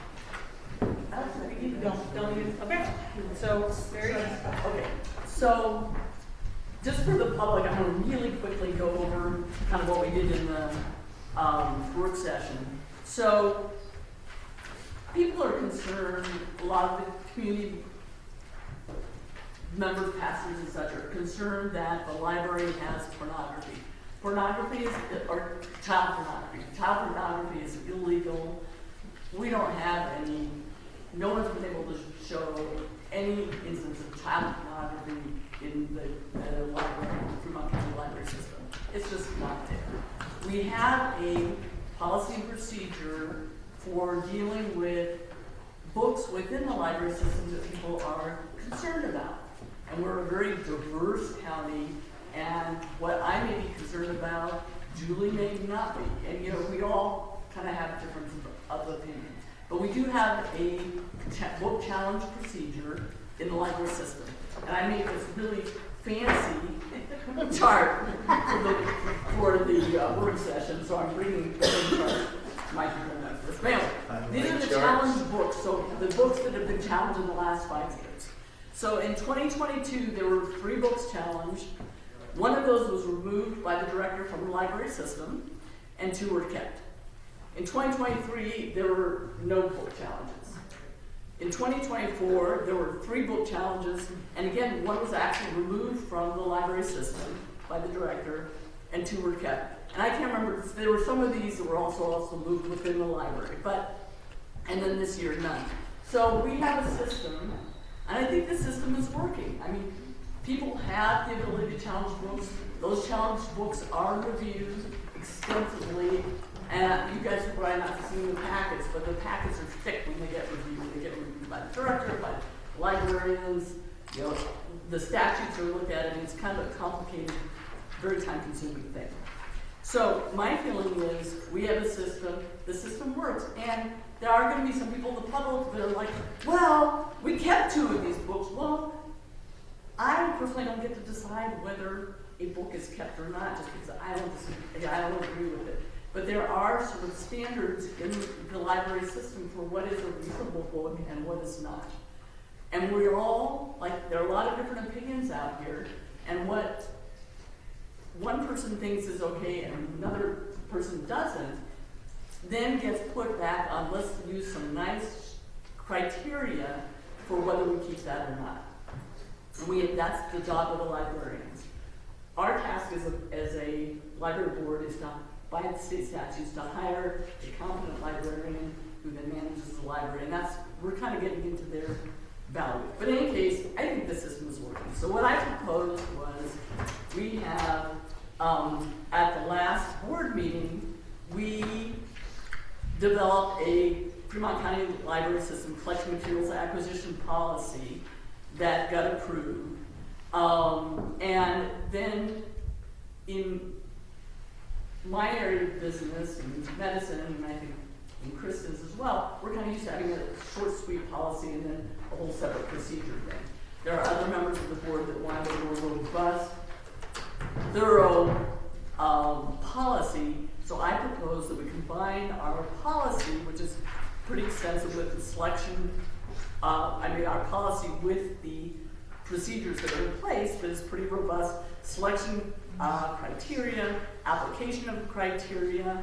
It specifically says that we're not going to have anything illegal, i.e. no child pornography in the library, and that we're going to follow state statutes, and also specifically says the Fremont County Library System recognizes and affirms the role of parents and guardians to monitor the access to library materials for minor children in their care, and also addresses the obscenity laws in the state statutes.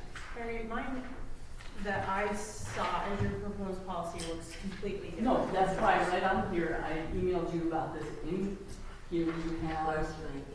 The one that was in the packet just did not include what you had already. I printed it this morning. Did I print the wrong one? You probably did. Back here, Tonight, yeah, because now I. So this basically. Okay, that's our 2 paragraphs. That's what we approved, right? And this is what is in the current. Right, so, okay. So starting from down there, and this part is inadvertently left out. Okay, I just want to make sure, so I'm reading the same, okay. So Mike, you have that as well, I put a copy there. Okay, thank you. So I would like to make a motion that we approve the, as printed, Fremont County Library System collection materials acquisition policy and procedures as I have here. Proposed revision number 1. Yes. We have a second. Discussion? Julie? Just for clarity, I would like to read, it says here that we're going to consult pertinent state statutes, and I'd like to read the relevant Wyoming statute 6-4-301 III. III says obscene is material which the average person would find A, applying contemporary community standards taken as a whole appeals to the prurient interest. B, applying contemporary community standards depicts or describes sexual conduct in a patently offensive way, and though all 3 have to be there, and taken as a whole lacks serious literary, artistic, political, or scientific value. The books that have been claimed to be pornography in the young adult section do not meet this criteria in any means. And I just, while I have the floor, I want to talk about the idea that sexual abuse of children is a result of reading these books in the library is unfounded. When children are being abused, and that's all they know, as one person mentioned, and of course, none of us endorses sexual abuse of children, and none of us endorses pornography at all. They may not understand until they're older that they have been abused. That's their reality. And so to be able to pick up a book in the library and say, this is happening to me, and I did not realize before I read this book that this is immoral, illegal, and abuse, and finally be able to tell somebody would be a great help to those children. The book in the library is the least threatening form of information that you can imagine. You can read a page and put it down. It's not assaulting you. I also bring an article from the Casper paper from March 19th talking about sextortion of children in Wyoming, and that means where people on the internet groom and persuade children to involve themselves in some sort of, you know, taking nude photos and sending it to this person because they think the person is a potential girlfriend or boyfriend, and then the extortionist says, oh, I'm going to show this to your grandma if you don't do more, if you don't meet me, if you don't send me money. This is happening to our kids in Wyoming. And if the kid has, and it says, the first sentence in the article says, in a year when 95% of teenagers have a smartphone and use the internet daily, these kids are being exposed to so much that we don't want them to be exposed to through the internet. And to be able to go to the library and pick up a book, whether a nonfiction book about your developing self and protecting yourself, or whether it's a fiction enactment of being groomed, and understand that they are being taken advantage of, would be a great gift to those kids and a protection. We want to protect our kids, and one way is by giving them information that they absolutely need. And if the kid is a kid who comes from a home where everything is hunky-dory and they're very innocent, they're not going to read that book because it doesn't pertain to them. But the kid who needs it needs that book. And I don't believe any of that is pornographic. It's helpful. So, Further discussion? Karen? Madam Chair, I do believe that we have books in the library, and Julie even expressed, I believe it was at our work session, that you hadn't read the books yet. So I'm not sure that you understand what we do have in our library. I don't believe that this book right here, and I purchased this myself, you're welcome to read it. okay, I like it. Just because it has a statement in the front that thanks law enforcement and a statement in the back, whatever it says in the back, I haven't. What book are we talking about? This is Tricks. Okay. Does not make it have literary value. Just because the author says, well, I thank you so much for this, or I asked how I decided to write this book. The entire book is disgusting. And if you want to read it, that's fine. Well, disgusting is one thing. That's an opinion. It's been vetted. It's been gone through the challenge. As I understand, that book has gone through the challenge procedure. It has been found to have relevance and literary merit for our kids. And so I guess I could read it, but I really don't have to, because nobody's forcing me to read anything, nor is anyone forcing anyone to read anything. Madam Chair. Sorry, I have a work, I got a little work emergency going on here. I apologize. I may need to step out. That's okay. Okay, sorry, Karen. When this challenge was brought forward, I don't believe that the process that was taken by the board and the director was the process that should have been followed. Not everybody read the book as they were directed to, and 3 people gave their votes to the director. If they're not going to vote as a board on material like this, then I don't think that was a proper way to do things. We don't give, if we're going to give our votes to the director, then why are we on the board? Well, that's nothing I can do anything about at this point. We just have to move on. Well, Okay, I would yeah. advise you to read Madam the book. Chair, Yeah, Marta? I just, mean, I think we've discussed these issues ad nauseum over the past 6 months. We spent a working group session on this. I think we should just vote. I don't know what this discussion, how fruitful, this discussion cannot be fruitful. Just by the fact that we've already discussed these things over and over and over again. I think it's just worth voting on what we would like to do. Julie? I appreciate that you've worked so hard on your proposal and it's changed, and we're on to version 4 or 3. So it is relevant to discuss a little bit, because things have changed each time that you've submitted your alternative materials acquisition policy. So it has changed, and perhaps those changes need some discussion. But we are discussing Terry's policy at this moment. Marta, go ahead if it's Madam Chair, pertinent. I just think that every aspect of Perry's policy and every aspect of the one that I submitted have been discussed at length. I don't know how going over maybe a few reference changes, Julie, it's not going to change your mind. And it's not going to change my mind on Perry. So I don't understand the point of discussing this further when the public has heard this for over a year. We've talked about it for hours and hours. I think we should just vote. Well, I disagree because the. Okay, whoa, stop. You gotta address the chair before you speak. Sorry.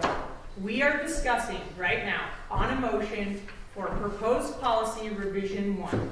If anyone has pertinent discussion to proposed policy revision 1, call on the chair. If not, and you guys are ready to vote, let me know.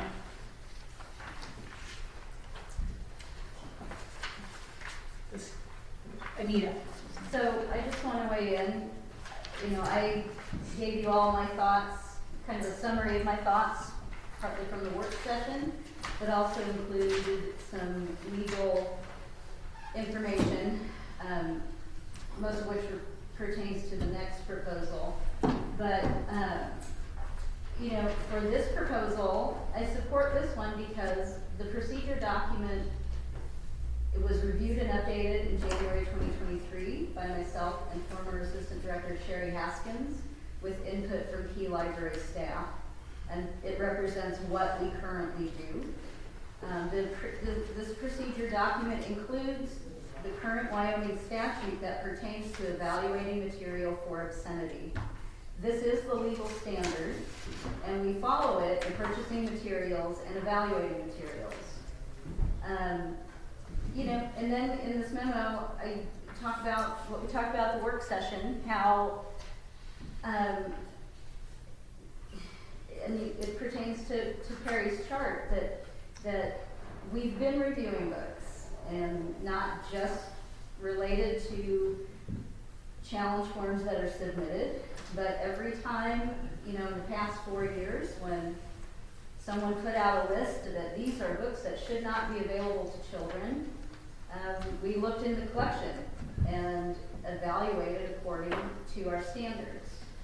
And, you know, that resulted in removing a couple books, relocating a couple books, and then for the others, just knowing, okay, it meets our criteria, it is where it should be. So it's an important point that we stick with the current Wyoming statute that is the guidance, the legal guidance based on Supreme Court precedent for how to evaluate material. Now, there will be more to say when we consider the other proposal, because this language that is our law pertains to written material, it pertains to visual material, it pertains to all material. And so, I guess that's all I wanted to say. So I support incorporating the procedure document into our policy document. I think that's, there will be no legal trouble with this proposal. Any further discussion on proposed revision number 1? Sensing you are ready to vote. All in favor of passing proposed policy revision number 1, sign aye. Aye. Aye. All opposed, sign nay. Nay. Nay.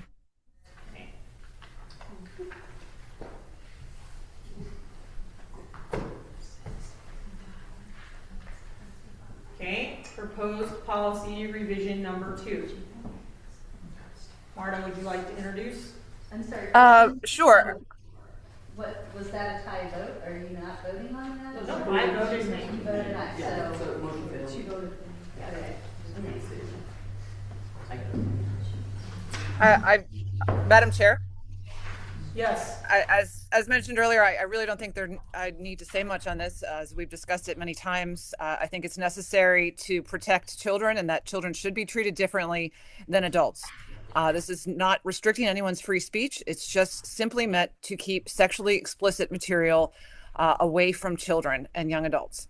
So this is the version that has been refined multiple times to take out any references to objectionable sources for what is for defining classic literature. So I just put it forth for a vote. Will you motion? I will motion to pass policy revision number 2. Do I have a second?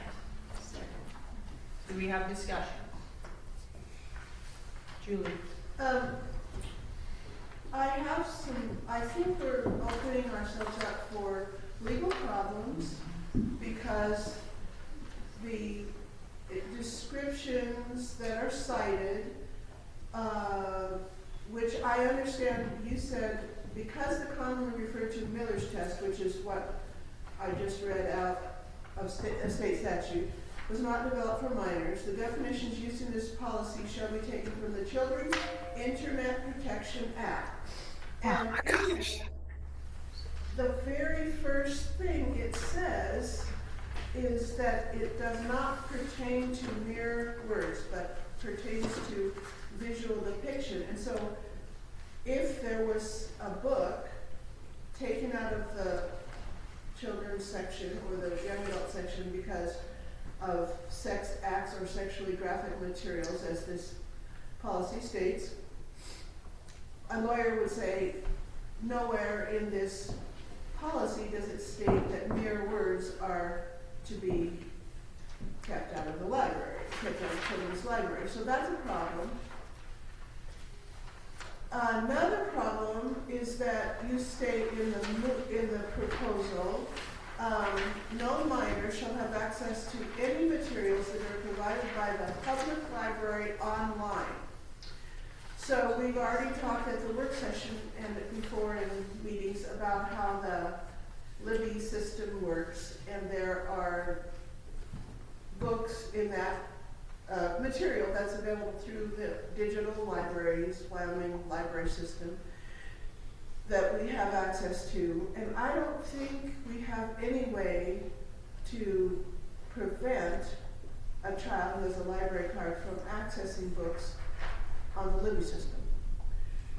And the only way I can figure out for a parent to make sure that the kid can't access online materials would be to take away the child's cell phone and not let him be on the computer unsupervised, which is a pretty good option for parents, I think. Those are my two main criticisms of this, problems that I see with this. Well, I have seen problems, but that's part of it. Karen? So I'm, just, for the public, the collection development policy that we're talking about, since probably you guys haven't seen this, the first two statements are what we already approved in terms of our general philosophy. And then, so this is more addressing a specific policy for children. Some of the issues I have with this, first of all, where we talk about the term sexually graphic materials, number one is obscene, and two, child pornography. That's illegal, so we don't even need to address that in here because the library doesn't do illegal things. Then we go into the issue of what's harmful for minors. One of the problems, and I actually agree with much of what's in here, Margaret. I think that's that whole sort of little section, starting from harmful to minors, is quite reasonable because it's looking at, again, taking a work in its whole. The problem I have is we have this section in here about a parent or guardian of a minor may provide written consent to the public library that the minor has permission to access, other parts of the library, basically. And as we talked about in the work session, we don't have a procedure for that. I mean, if we're going to have to limit kids into parts of the libraries. One, I think we need to issue different colored library cards. White card or standard cards gets you everywhere. A red card confines you to the children's area. A blue card maybe does children's and young adults. But that also means that the librarians then, if they see anyone that they suspect is 18 or younger outside of the children's area, has to card that kid. So that's number one. And that's fine. That works for me. Number two is it means any person who appears younger than 19 has to have a library card to enter the door of the library.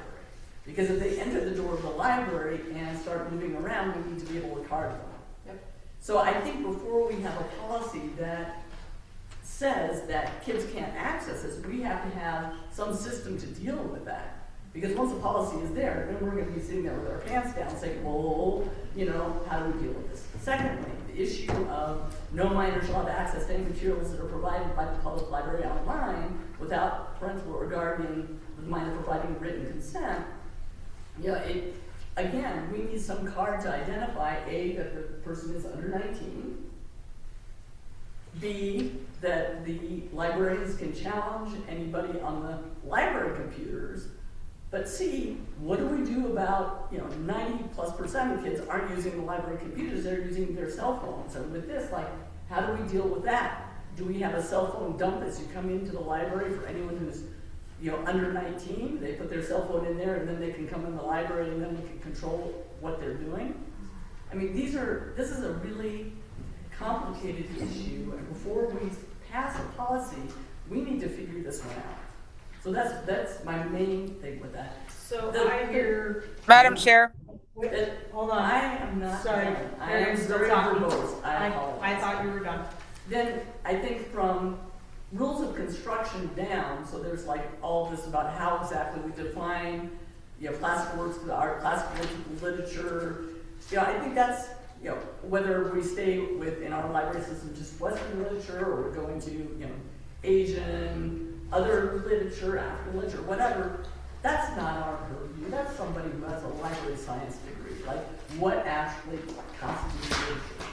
So my feeling is that I understand the concern about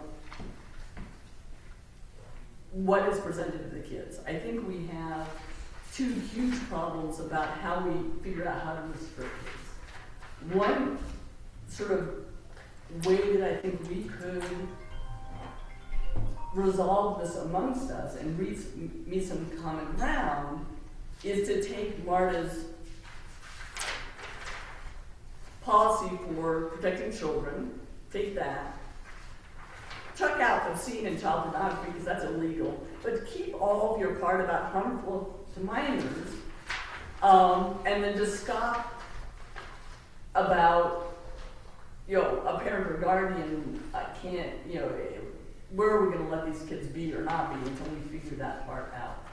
So I would kind of like you guys to look at this as a separate children's-oriented policy that we add to our current policy, but add MARTA's policy for protecting children from harmful sexually explicit material in areas designated for minors, give her a little, the spiel that you had, drop the part about the Miller's test because that's already in the state statutes and everything else, but have that and then have basically materials that should not be located. I'm going to read this.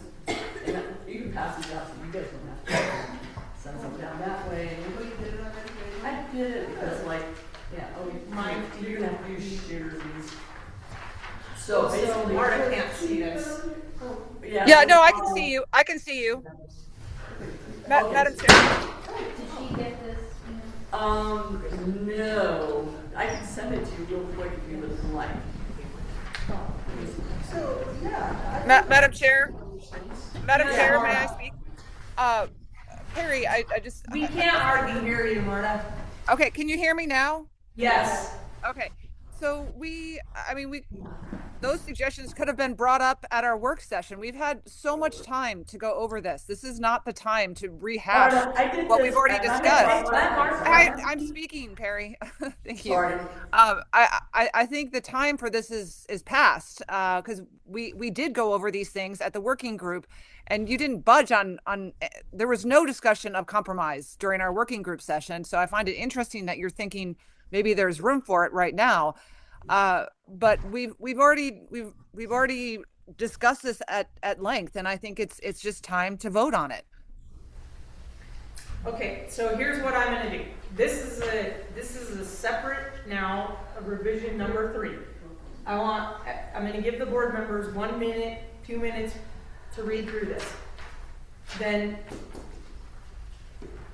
because this is like brand new stuff, so everybody take a minute here.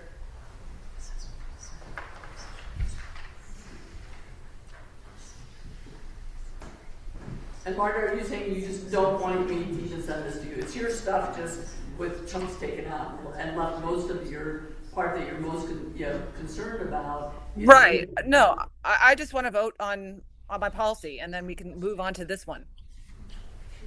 Okay, fine. I won't send it to you then. Yeah. Yeah. Can we talk about the policy she wants to vote on? We're not done talking, are we? No, I want to be able to read this. Okay, all right. Can I have 1 minute to read it? Sure.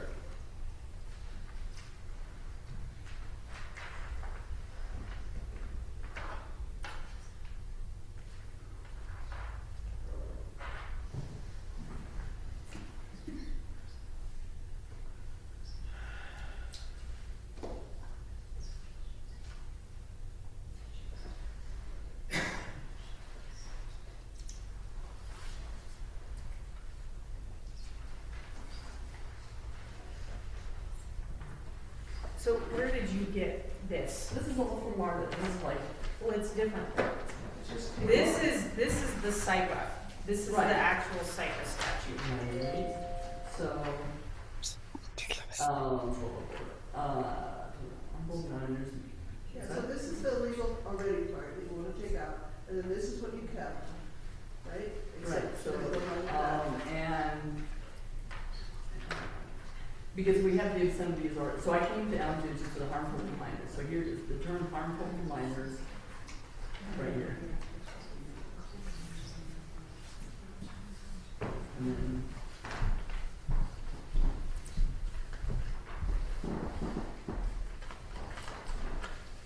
because I didn't think we needed to emphasize that we're not mad child pornography, since that's illegal and already in our policy, we say, we don't want to do stuff. But the harm for children, yeah, I think that's. But then we probably want to add the word printed material. Okay, so I had a chance to read this. So the motion on the table right now is Marta's proposed revision 2. And I would move to a friendly amendment, if Marta is amiable, Okay. to remove the 2 paragraphs that, listening to Perry, I agree are going to need some more procedure looking at. So that would be the paragraph, a parent or guardian of a minor may provide written consent to the public library, and the next paragraph down. No minor shall have access to any materials. That would need some more fleshing out. So if Marta is amiable to a friendly amendment, I would motion to remove those 2 paragraphs from the policy. I'm fine with that. Okay. All in favor of the amendment? Oh, okay. Because you have to vote on the amendment before we can go back to discussion on the thing. So all in favor of the proposed amendment to remove the 2 paragraphs as stated, a parent or guardian of a minor and no minor shall have access, state with aye. Aye. Aye. Okay, now hold on, guys. Don't go anywhere. Okay. Let Perry catch up. So,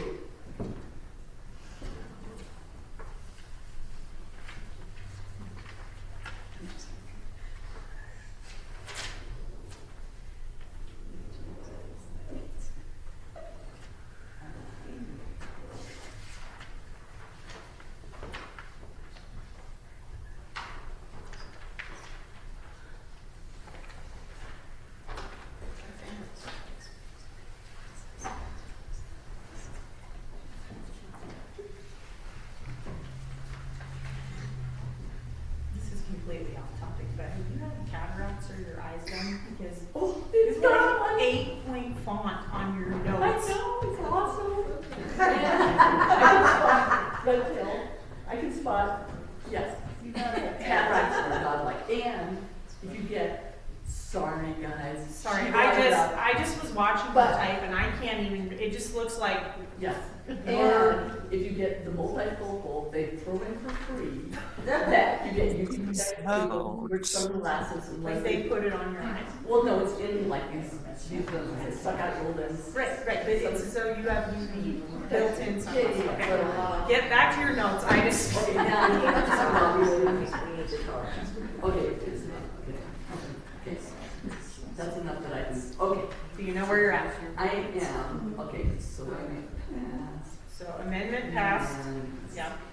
Now we are back to the discussion on the original motion, which is Marta's, or the proposed policy revision number 2. I think Julie was in front. Okay, so I would like to amend her, proposal to take out items 1 and 2 because they're redundant, because we already don't have the scene of child pornography in the children's library as defined.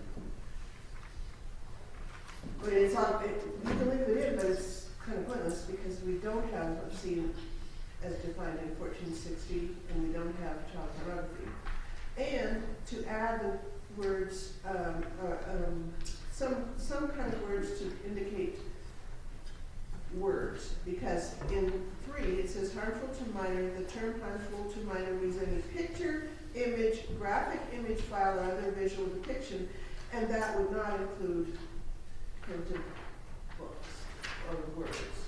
So we have, if we're trying to talk about getting rid of books that have that qualify with A, B, and C, we wouldn't be able to eliminate them as it is currently written. Anita? The trouble with that Wait, is. hold on a second. Were you motioning? But sorry, I just want to follow Robert's rules. Were you so- making a motion to amend? I'm making a motion to amend by removing 1 and 2 and adding the words, what to say, written material. Okay. Written Do I have a material. second for that? Sure. Okay. Discussion on the amendment. Go Yeah, ahead, the Anita. problem with that is, this is quoting something from the Children's Internet Protection Act, and you're changing the wording of the law, and I just don't think you get to do that. I do agree that that is a quote from SIPA. And, Can we rephrase it to be our own? well, and if you're applying this to printed material, because this is referencing something that specifically is for visual, this is specifically about children seeing pornography and seeing pornography on the internet. So applying it to our collection development policy, I think this is a misapplication of this law.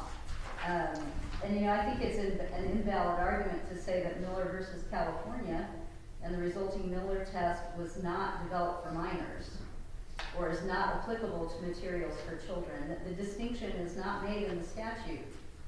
No distinction is made that excludes materials for minors in the application of the statute.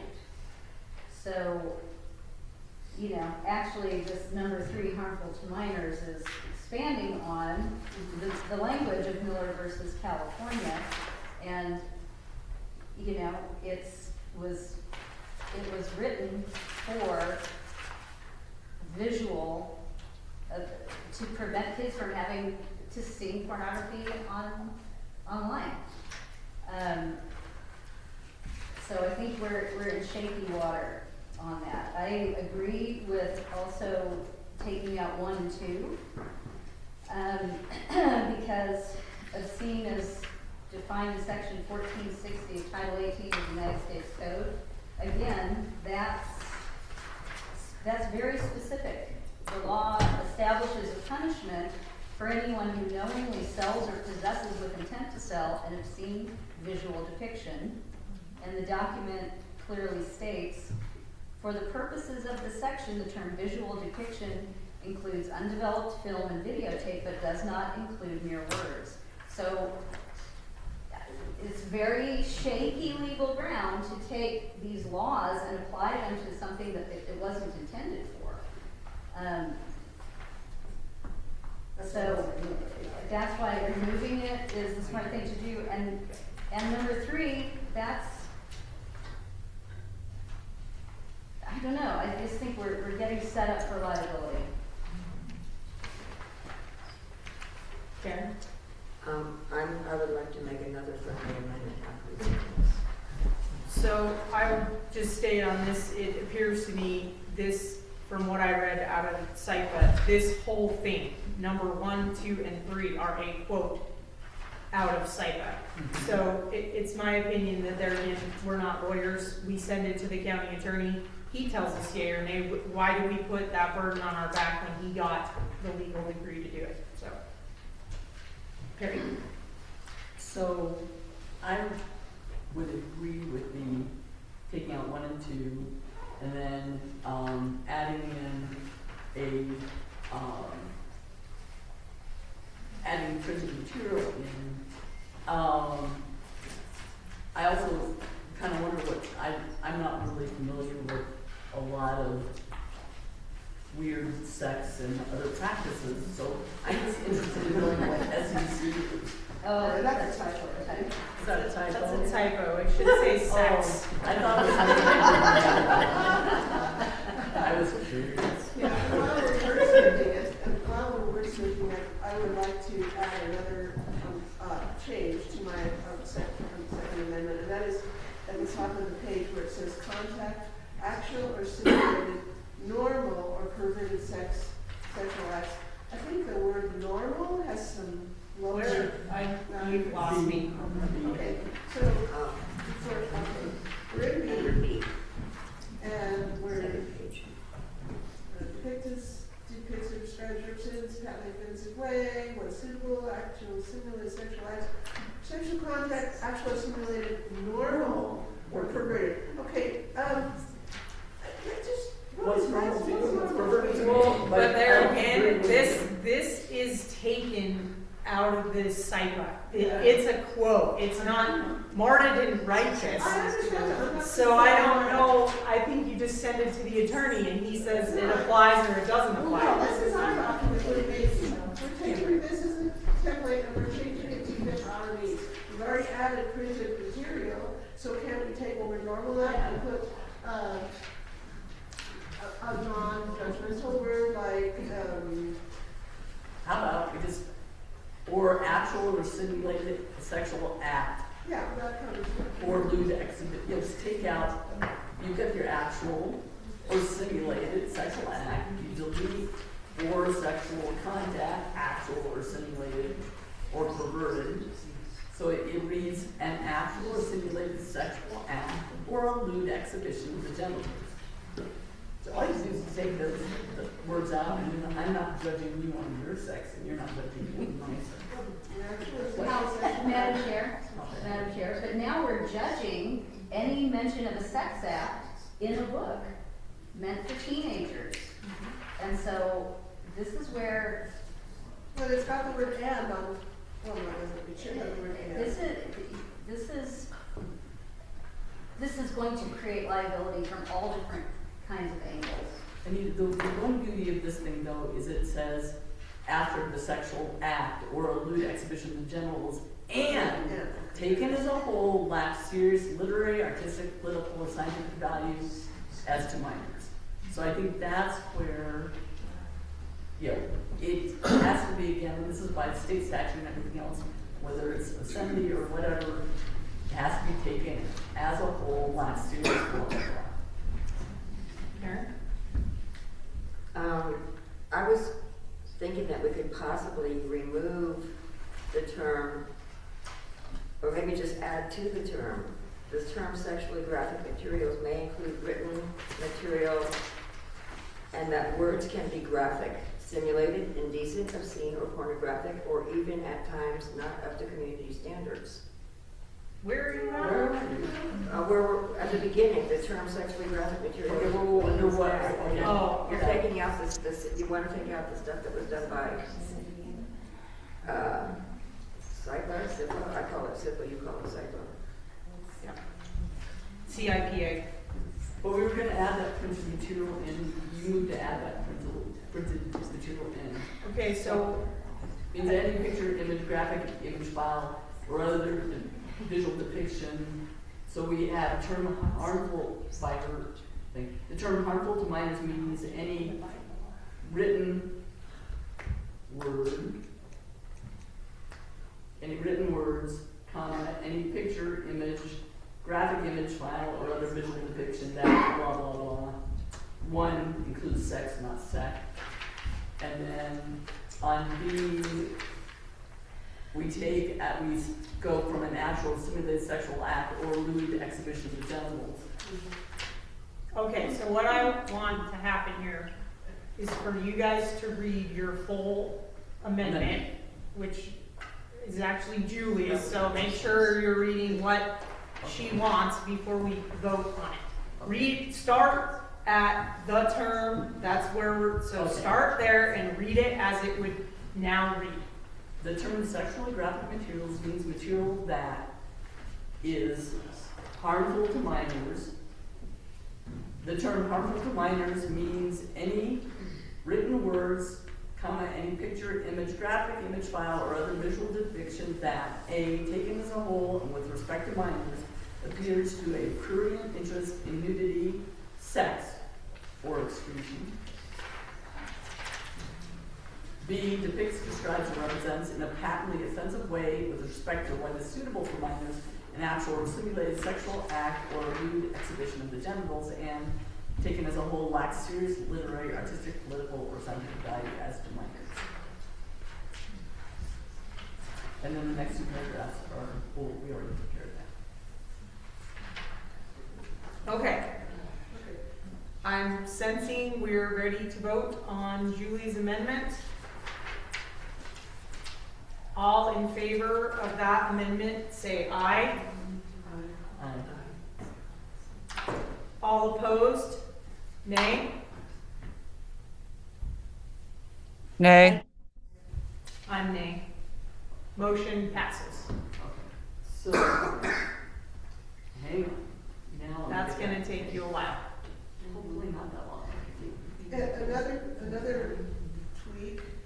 Okay, Oh, wait, no, you can't do that yet. You gotta follow Robert's rules here.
Okay, so now we're back to the original motion, and Karen had asked to propose a friendly amendment prior to yours, or prior to voting on yours. I'm not really sure where you would add this. We could add it at the beginning or under 3. But include the words written matter can be graphic, simulated, indecent, obscene, or pornographic, or even not up to community standards. Okay. You just go back to the floor. Yeah, so you're motioning to amend the... To amend where in here? We can put it, yeah, we can put it under number 3, harmful to minors. Okay, the end of market minors. So it'd be like D instead of after C? It could be a D. Where's that language coming from? Me. C, okay. So add, so that's 3. So we read it more slowly, so we can. Yeah, she's gonna have to, Oh, okay. when she's ready, Karen, say it slowly. I'll wait for Perry. Yeah. Okay, written matter can Include words that can be graphic, simulated, graphic what? Comma, simulated. simulated, comma, indecent, comma, obscene, comma, or pornographic. Or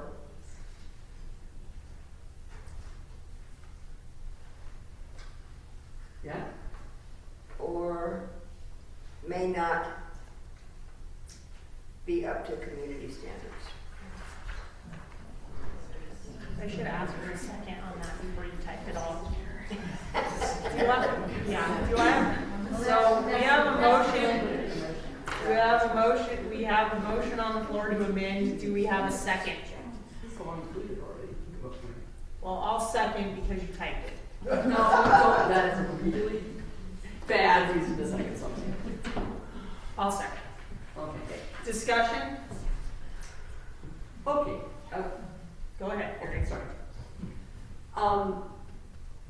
I think this is just a statement. Written matter can include all this. Well, yeah, written matter can include all that, although I'm not sure by the actual definition of graphic, which is visual, written matter can include graphic unless you're having a picture with the written matter.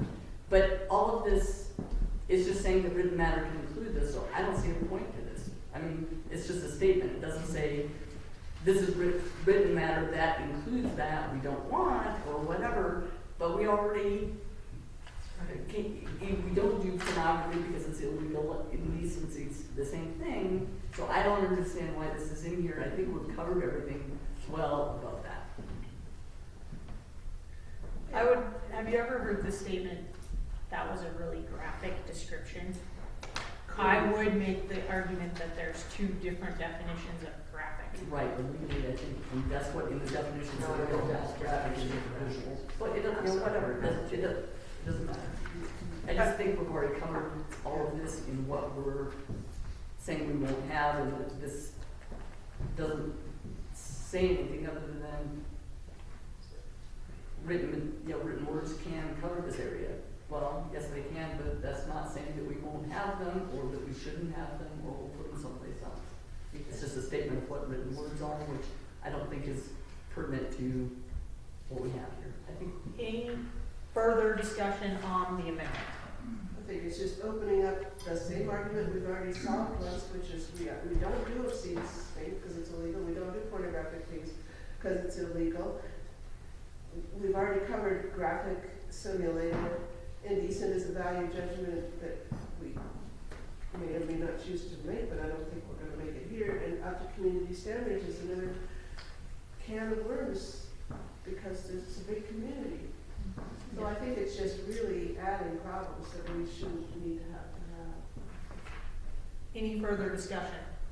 Madam Chair. Go ahead. Marvin, were you just moving? No, again? no, that's, Madam Chair, I don't think it's necessary, to be honest. I think it's covered elsewhere. Any further discussion?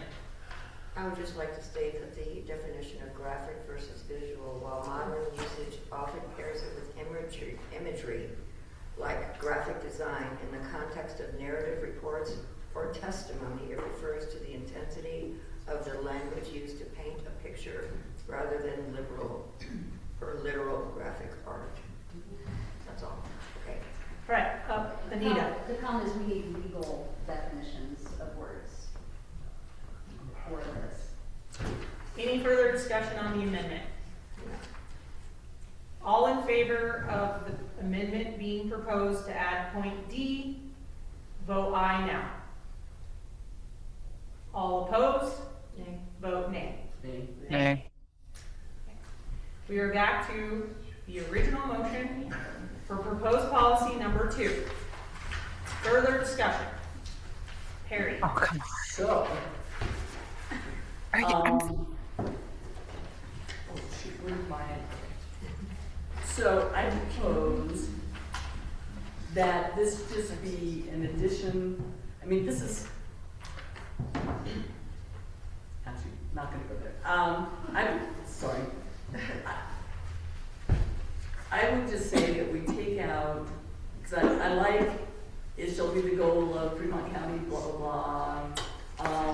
Especially as children, curating this collection of children's and young adult sections for the benefit of the community. We take seriously its obligation not to include sex acts, etc. And then the last sentence, and young adult sections that would be harmful to minors or impede their development, period. So I would just like to see that we take out just this one sentence, because the commonly referred to Miller's test was not developed for minors, and the definitions used in this policy was still taken from the SIPA. When I read the Miller's test, it didn't say anything about not minors. I don't think we need that. We're just going to use our definition that we have below here. I would say we just take out that one sentence. So are you motioning to I amend? motion to amend Marta's revision, policy revision number 2, to remove, because of the commonly referred to Miller's test, that sentence. Do we have a second on that amendment? Okay, Perry, type it up.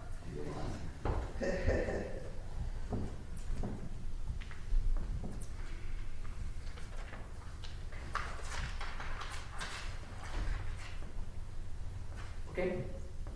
You're ready? Discussion. So that, Mayor, Yes, Julie. may I say that that would remove the SIPA completely from the discussion. And that would remove our reference to SIPA completely, which is good because SIPA isn't pertinent to written material. So when we are down below, what we've already worked with includes pictures and written word, and that's perfect, because I think that's good. And maybe we're plagiarizing by using their words, and we can wordsmith it, probably have to hold on it again if we change any phrasing, but I don't think I think that's a good idea. Any further discussion? I'm sensing you're ready to vote. Well, Nope. just, that's an opinion, really. But, that sentence reflects an opinion about the Miller test. So removing it is a good idea. All in favor of the amendment, of Perry's amendment to remove the sentence referring to the Miller test and the Children's Internet Protection Act, vote aye now. Aye. All opposed, vote nay now. nay. Nay. Motion fails. Amendment fails.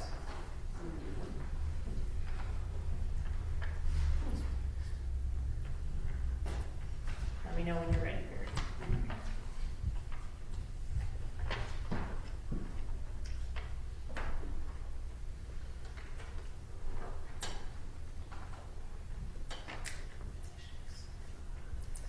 So I'm wondering if we're going to have, since we are citing SIPA, and we added a word to what is in SIPA, because that word, written word, the word's written word, we're not in SIPA, they were something we added. That'll have, yeah, the attorney will have to. Madam Chair. Can I make a further? Well, hold on. Let me just put us back, Robert's rules, so we're now back on the original motion for proposed revision number 2. You would like to propose a friendly amendment? Are you motioning an amendment? Yes. What is your amendment? The last sentence of the 1, 2, 3 paragraph, because the commonly referred to Miller test was not developed for minors, the definitions used in this policy may be taken from the Children's Internet Protection Act. Change the word shall to may. Okay, do I have a second on that? I'll second it. Okay. Discussion. Why would that help? Well, shall tells you you must, may says you have a choice. So I think she's saying that in reference to you saying we wordsmith. So if we change shall to may, that gives you leeway to wordsmith. Well, okay, I feel like by referencing the Children's Internet Protection Act, somehow we're bringing something in that doesn't need to be brought in, because we're really not talking about internet protection, we're talking about library materials. But since my motion to remove it was defeated, I guess it's in there. There may, what about if we said, the definition used in this policy shall be based upon, or shall follow, or follow from the children's internet, so that it shows that we are using that, but not following it word for word. Well, I think that's the same as may. That's what But they you think means. may would cover it, okay, all right. That in legislation, it's always shall or may. Okay, so may means we don't have to accept. May it. means you have an option, Right. and shall means you must. All right. Okay, any further discussion? I'm sensing you're ready to vote on the 50th Amendment. all in favor of changing the word shall to may, vote aye now. Aye. Aye. All opposed? Motion passes. Okay, we're back to the original motion on the table. Do we have further discussion? Carrie? Well, I would like to do a motion that we then, I think we've covered all our concerns about inappropriate sex in the library, not violence, but sex. But I think I would like to see that we delete from rules and construction on, because it's a lot, that's all in the librarians, the library's purview. This is not what we do. This is a section on, that requires library science. Already, Marta's had to change out some things where she was using as the criteria to be a Christian site. This is library science. I think we have well covered our concerns about inappropriate sexual depictions or words. I don't think this actual rules of construction needs to be in there. I think that's micromanaging. I'd like to see that gone, and then I will vote for this whole thing. So, My motion, please motion your amendment. I move that on proposed policy revision number 2, we delete from rule of construction to the end. I second that. Discussion. I would propose a friendly amendment to your amendment. I'm fine with that down. The definitions part, I would like, I think this shows here that we're not trying to get rid of science books, textbooks, classic literature. Would you like me to redo the motion? I can read If this. you would like I to. would love to redo my motion. So my motion is that in this proposed policy revision number 2, we delete beginning from definitions down to the end. I want the last paragraph How does that look? What does she do? Come in and say, we haven't put any naughty books in the library recently, or in what? there. No, but that's like wraps up the policy. What is it, how does she report to that? What does she say? X number of book challenges. This is how they were resolved. Yeah. Okay, X number of book challenges? This book, somebody in the public wanted me to put in the library. I love it. I put it in. It's a little controversial, but It would be the same as she does now. Yeah, If she gets a challenge, if she has an issue, she reports it to us at a meeting or through her director's report or as her normal, she does that now. So then it doesn't need to be in here. Discussion? I mean, yeah. So, okay, read us your amendment now, Perry. remember is that since we didn't combine the collection materials acquisition procedures and policy, we still have this extensive collection development criteria, selection methods, selection tools, line standards. That's still part of the policy.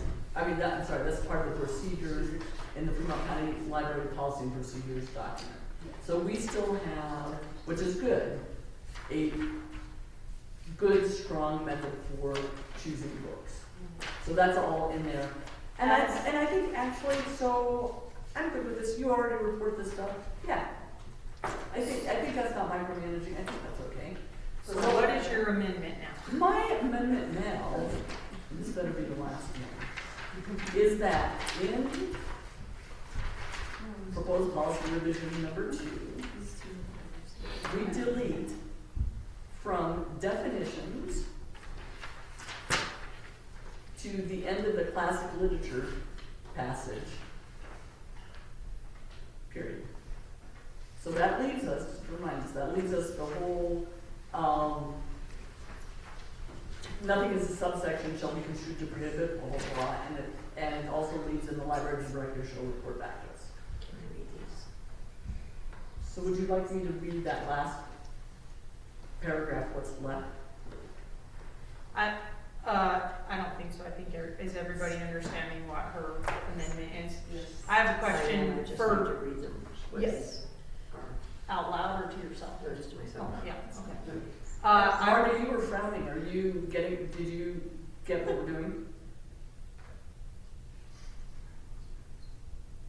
Hello? We can't.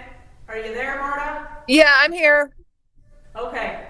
Are you following with us? She's having trouble hearing. Sorry, I'm outside on our porch and it's very, very loud. I can't do anything about it right now. I don't have any space in the house right now. Okay. I have a question for you just in reference to this amendment. I mean, I kind of understood that you put these definitions in there to appease. Right, exactly. You know, I did that so that it's just clear that and that was asked specifically by Julie and Perry, so that it wasn't, we were not getting rid of science books. We're not getting rid of classic literature. We're not getting rid of the Bible. I think it's necessary to keep that in there. And I don't understand why we would take it out when that was something that was specifically asked for. No, what we're taking out is not what was asked for. What we're taking out are the definitions, because I think that is getting into more library science and out of our education. I mean, we can go into that whole discussion, but I think there's a whole lot missing in here. And I think it's better just to have your good list of rules of construction saying nothing in the subsection shall be construed to prohibit the use of funds to purchase blah, blah, blah. Leave it like that. I think that's great. Okay. Sorry, I misunderstood. I thought you were taking out the first part, not the second part. But yeah, I would be okay with leaving that second part, getting rid of that second part. Okay. I'm sensing we're ready to vote. Did you read everything you needed to read to yourself? Okay. All in favor of Perry's amendment to remove the definitions section, definitions in this subsection, 1, classic works of art, 2, classic works of literature, and 3, classic literature, vote aye now. Aye. Julie, did you vote? Aye. Okay. All. Oh, wait a minute. I didn't hear Karen. No, Did you vote? Your name. Okay. All opposed. And you? I'm an aye. Okay, so. All opposed, vote nay now. Nay. Okay. We are back to. We're back to holding. Okay, sorry, Perry, catch up. Yeah.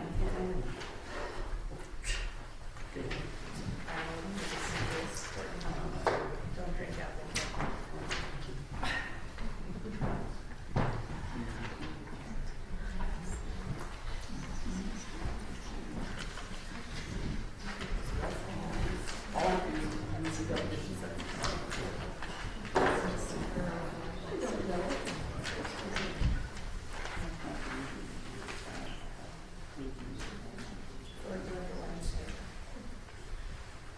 No, they have paper parties. Please, review the second and third amendments. Okay, so, We're back to the original motion on proposed policy revision number 2. Further discussion. You said that was the last one. well, I lied because we already passed the collection development policy. Right, So so I it's think just so in this- there so you can so- read it as a whole. Well, no, this is the whole thing. So I'm going to propose a motion that we now accept the revised proposed policy revision, beginning with policy for protecting children from harmful sexual. Because this other part is already done. Yeah, that's fine. Okay, well, That's your motion? yes. Do we have a second? Okay, discussion. Discussion. And sensing you're ready to vote, all in favor of proposed policy revision number 2 from policy for protecting children from harmfully sexually explicit material in areas designated for minors, including all amendments that have passed, and including the 2 paragraphs at the top that are already passed? No. No. But that's already, it will be a, Okay. Okay. yes, Yes. Okay. it will be a one solid policy. Yes. Okay. Vote aye now. Aye. Aye. All opposed, vote nay now. Motion passes. Okay. So, hang on. Let Perry catch up. So your motion is to add the policy for protecting children from harmful sexual materials as amended to the collection development policy. Yes. That's very succinct.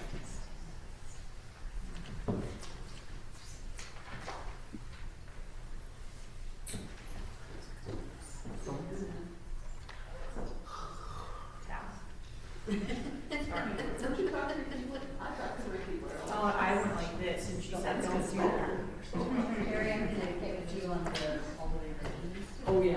Yeah, okay. Y'all ready?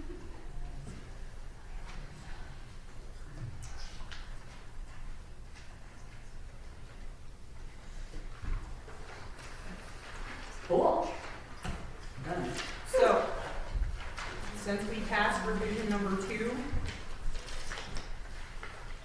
revision number 3 would be, Oh, no, so that was, yeah, what I was. so you're fine with that. That's, yeah, Okay. that was just the, Moving on to number 7, new business.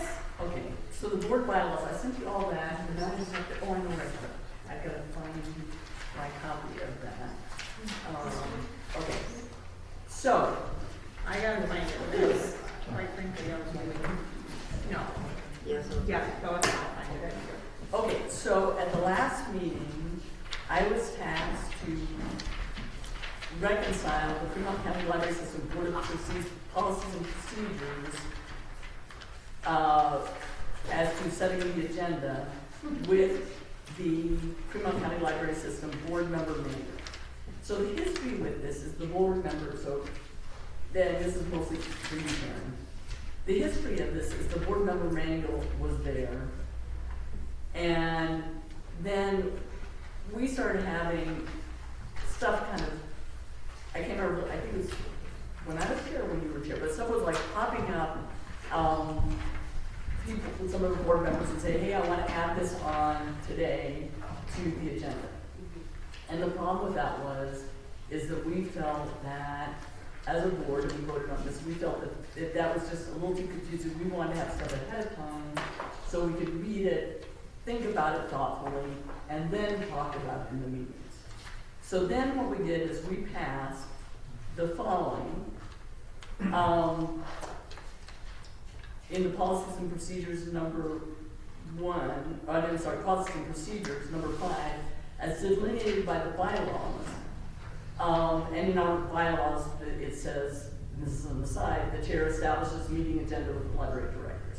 So, in policies and procedures, number 5, we have, as delineated in the bylaws, the chair sets the agenda with the director.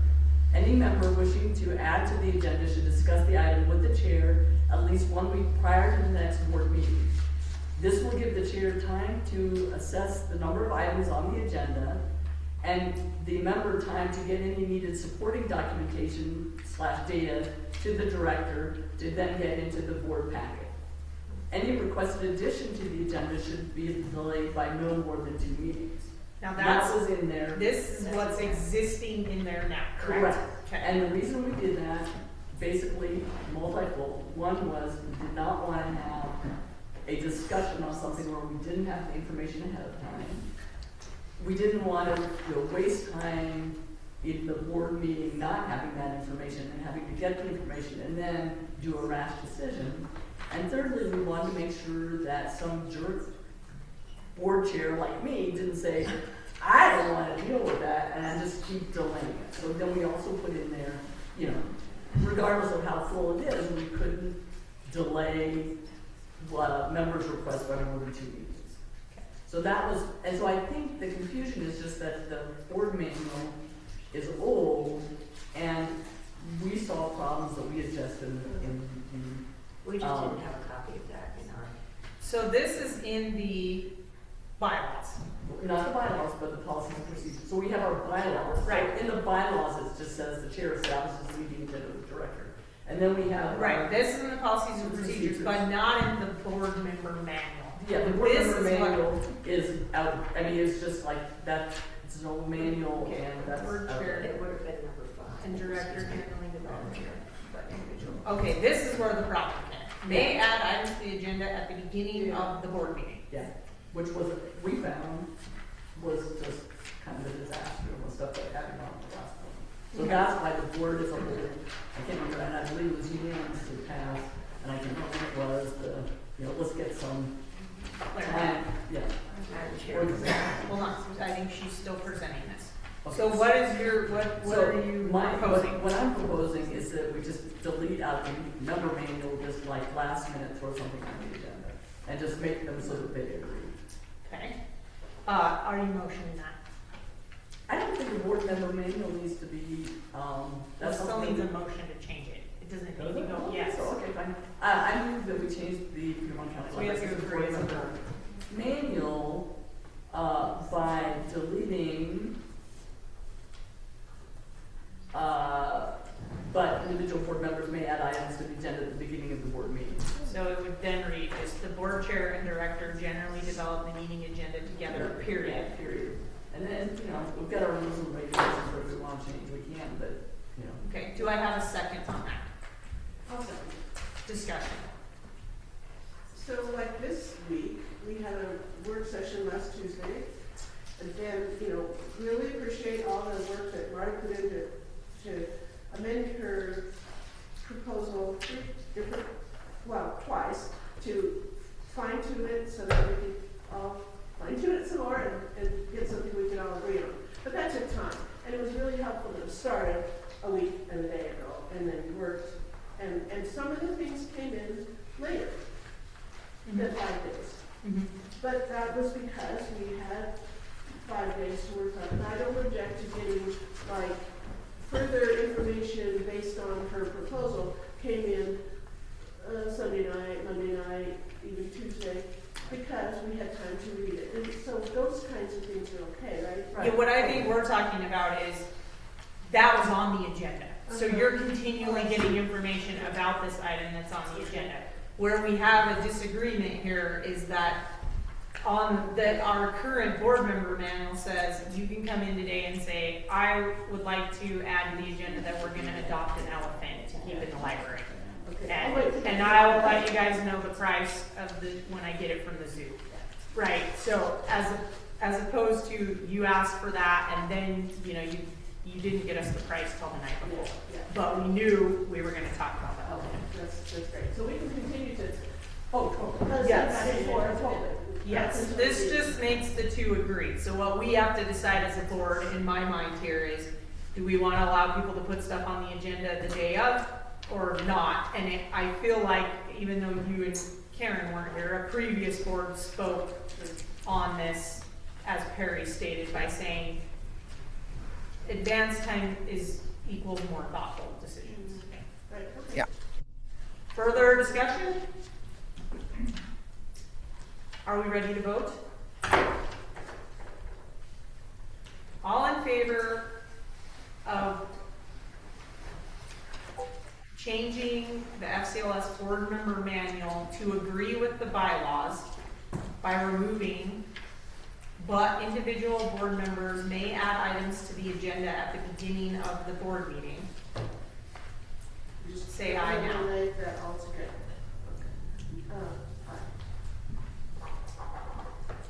Aye. Aye. No, she was, I think she just voted aye. Oh, aye. Okay, so Perry, are you an aye? yeah, Karen? Okay, I'm an aye. Motion passes unanimously. Okay. Da-da-da, we're at action items update. The only action item I gleaned out of today was, just Anita, email us if you get commissioner budget information and it's like time to meet, so we have time to come up with a date where everyone's around. My action items are clear, everything I had on there was addressed at this meeting. Then the only other action item is we need to send policy revision number 2 to the county attorney for opinion, and I would request that when we get that opinion, would you email it to us, Anita? Sure. Okay. So, is there any movement for the, filtering project for the children? We didn't have it on the agenda because I don't believe Anita had any It's update in my when board we. report. We didn't talk about that. Oh, okay, sorry.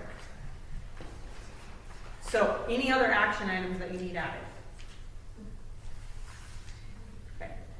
Yes. I moved to adjourn at 12:30. Second? Aye, aye, aye. All right.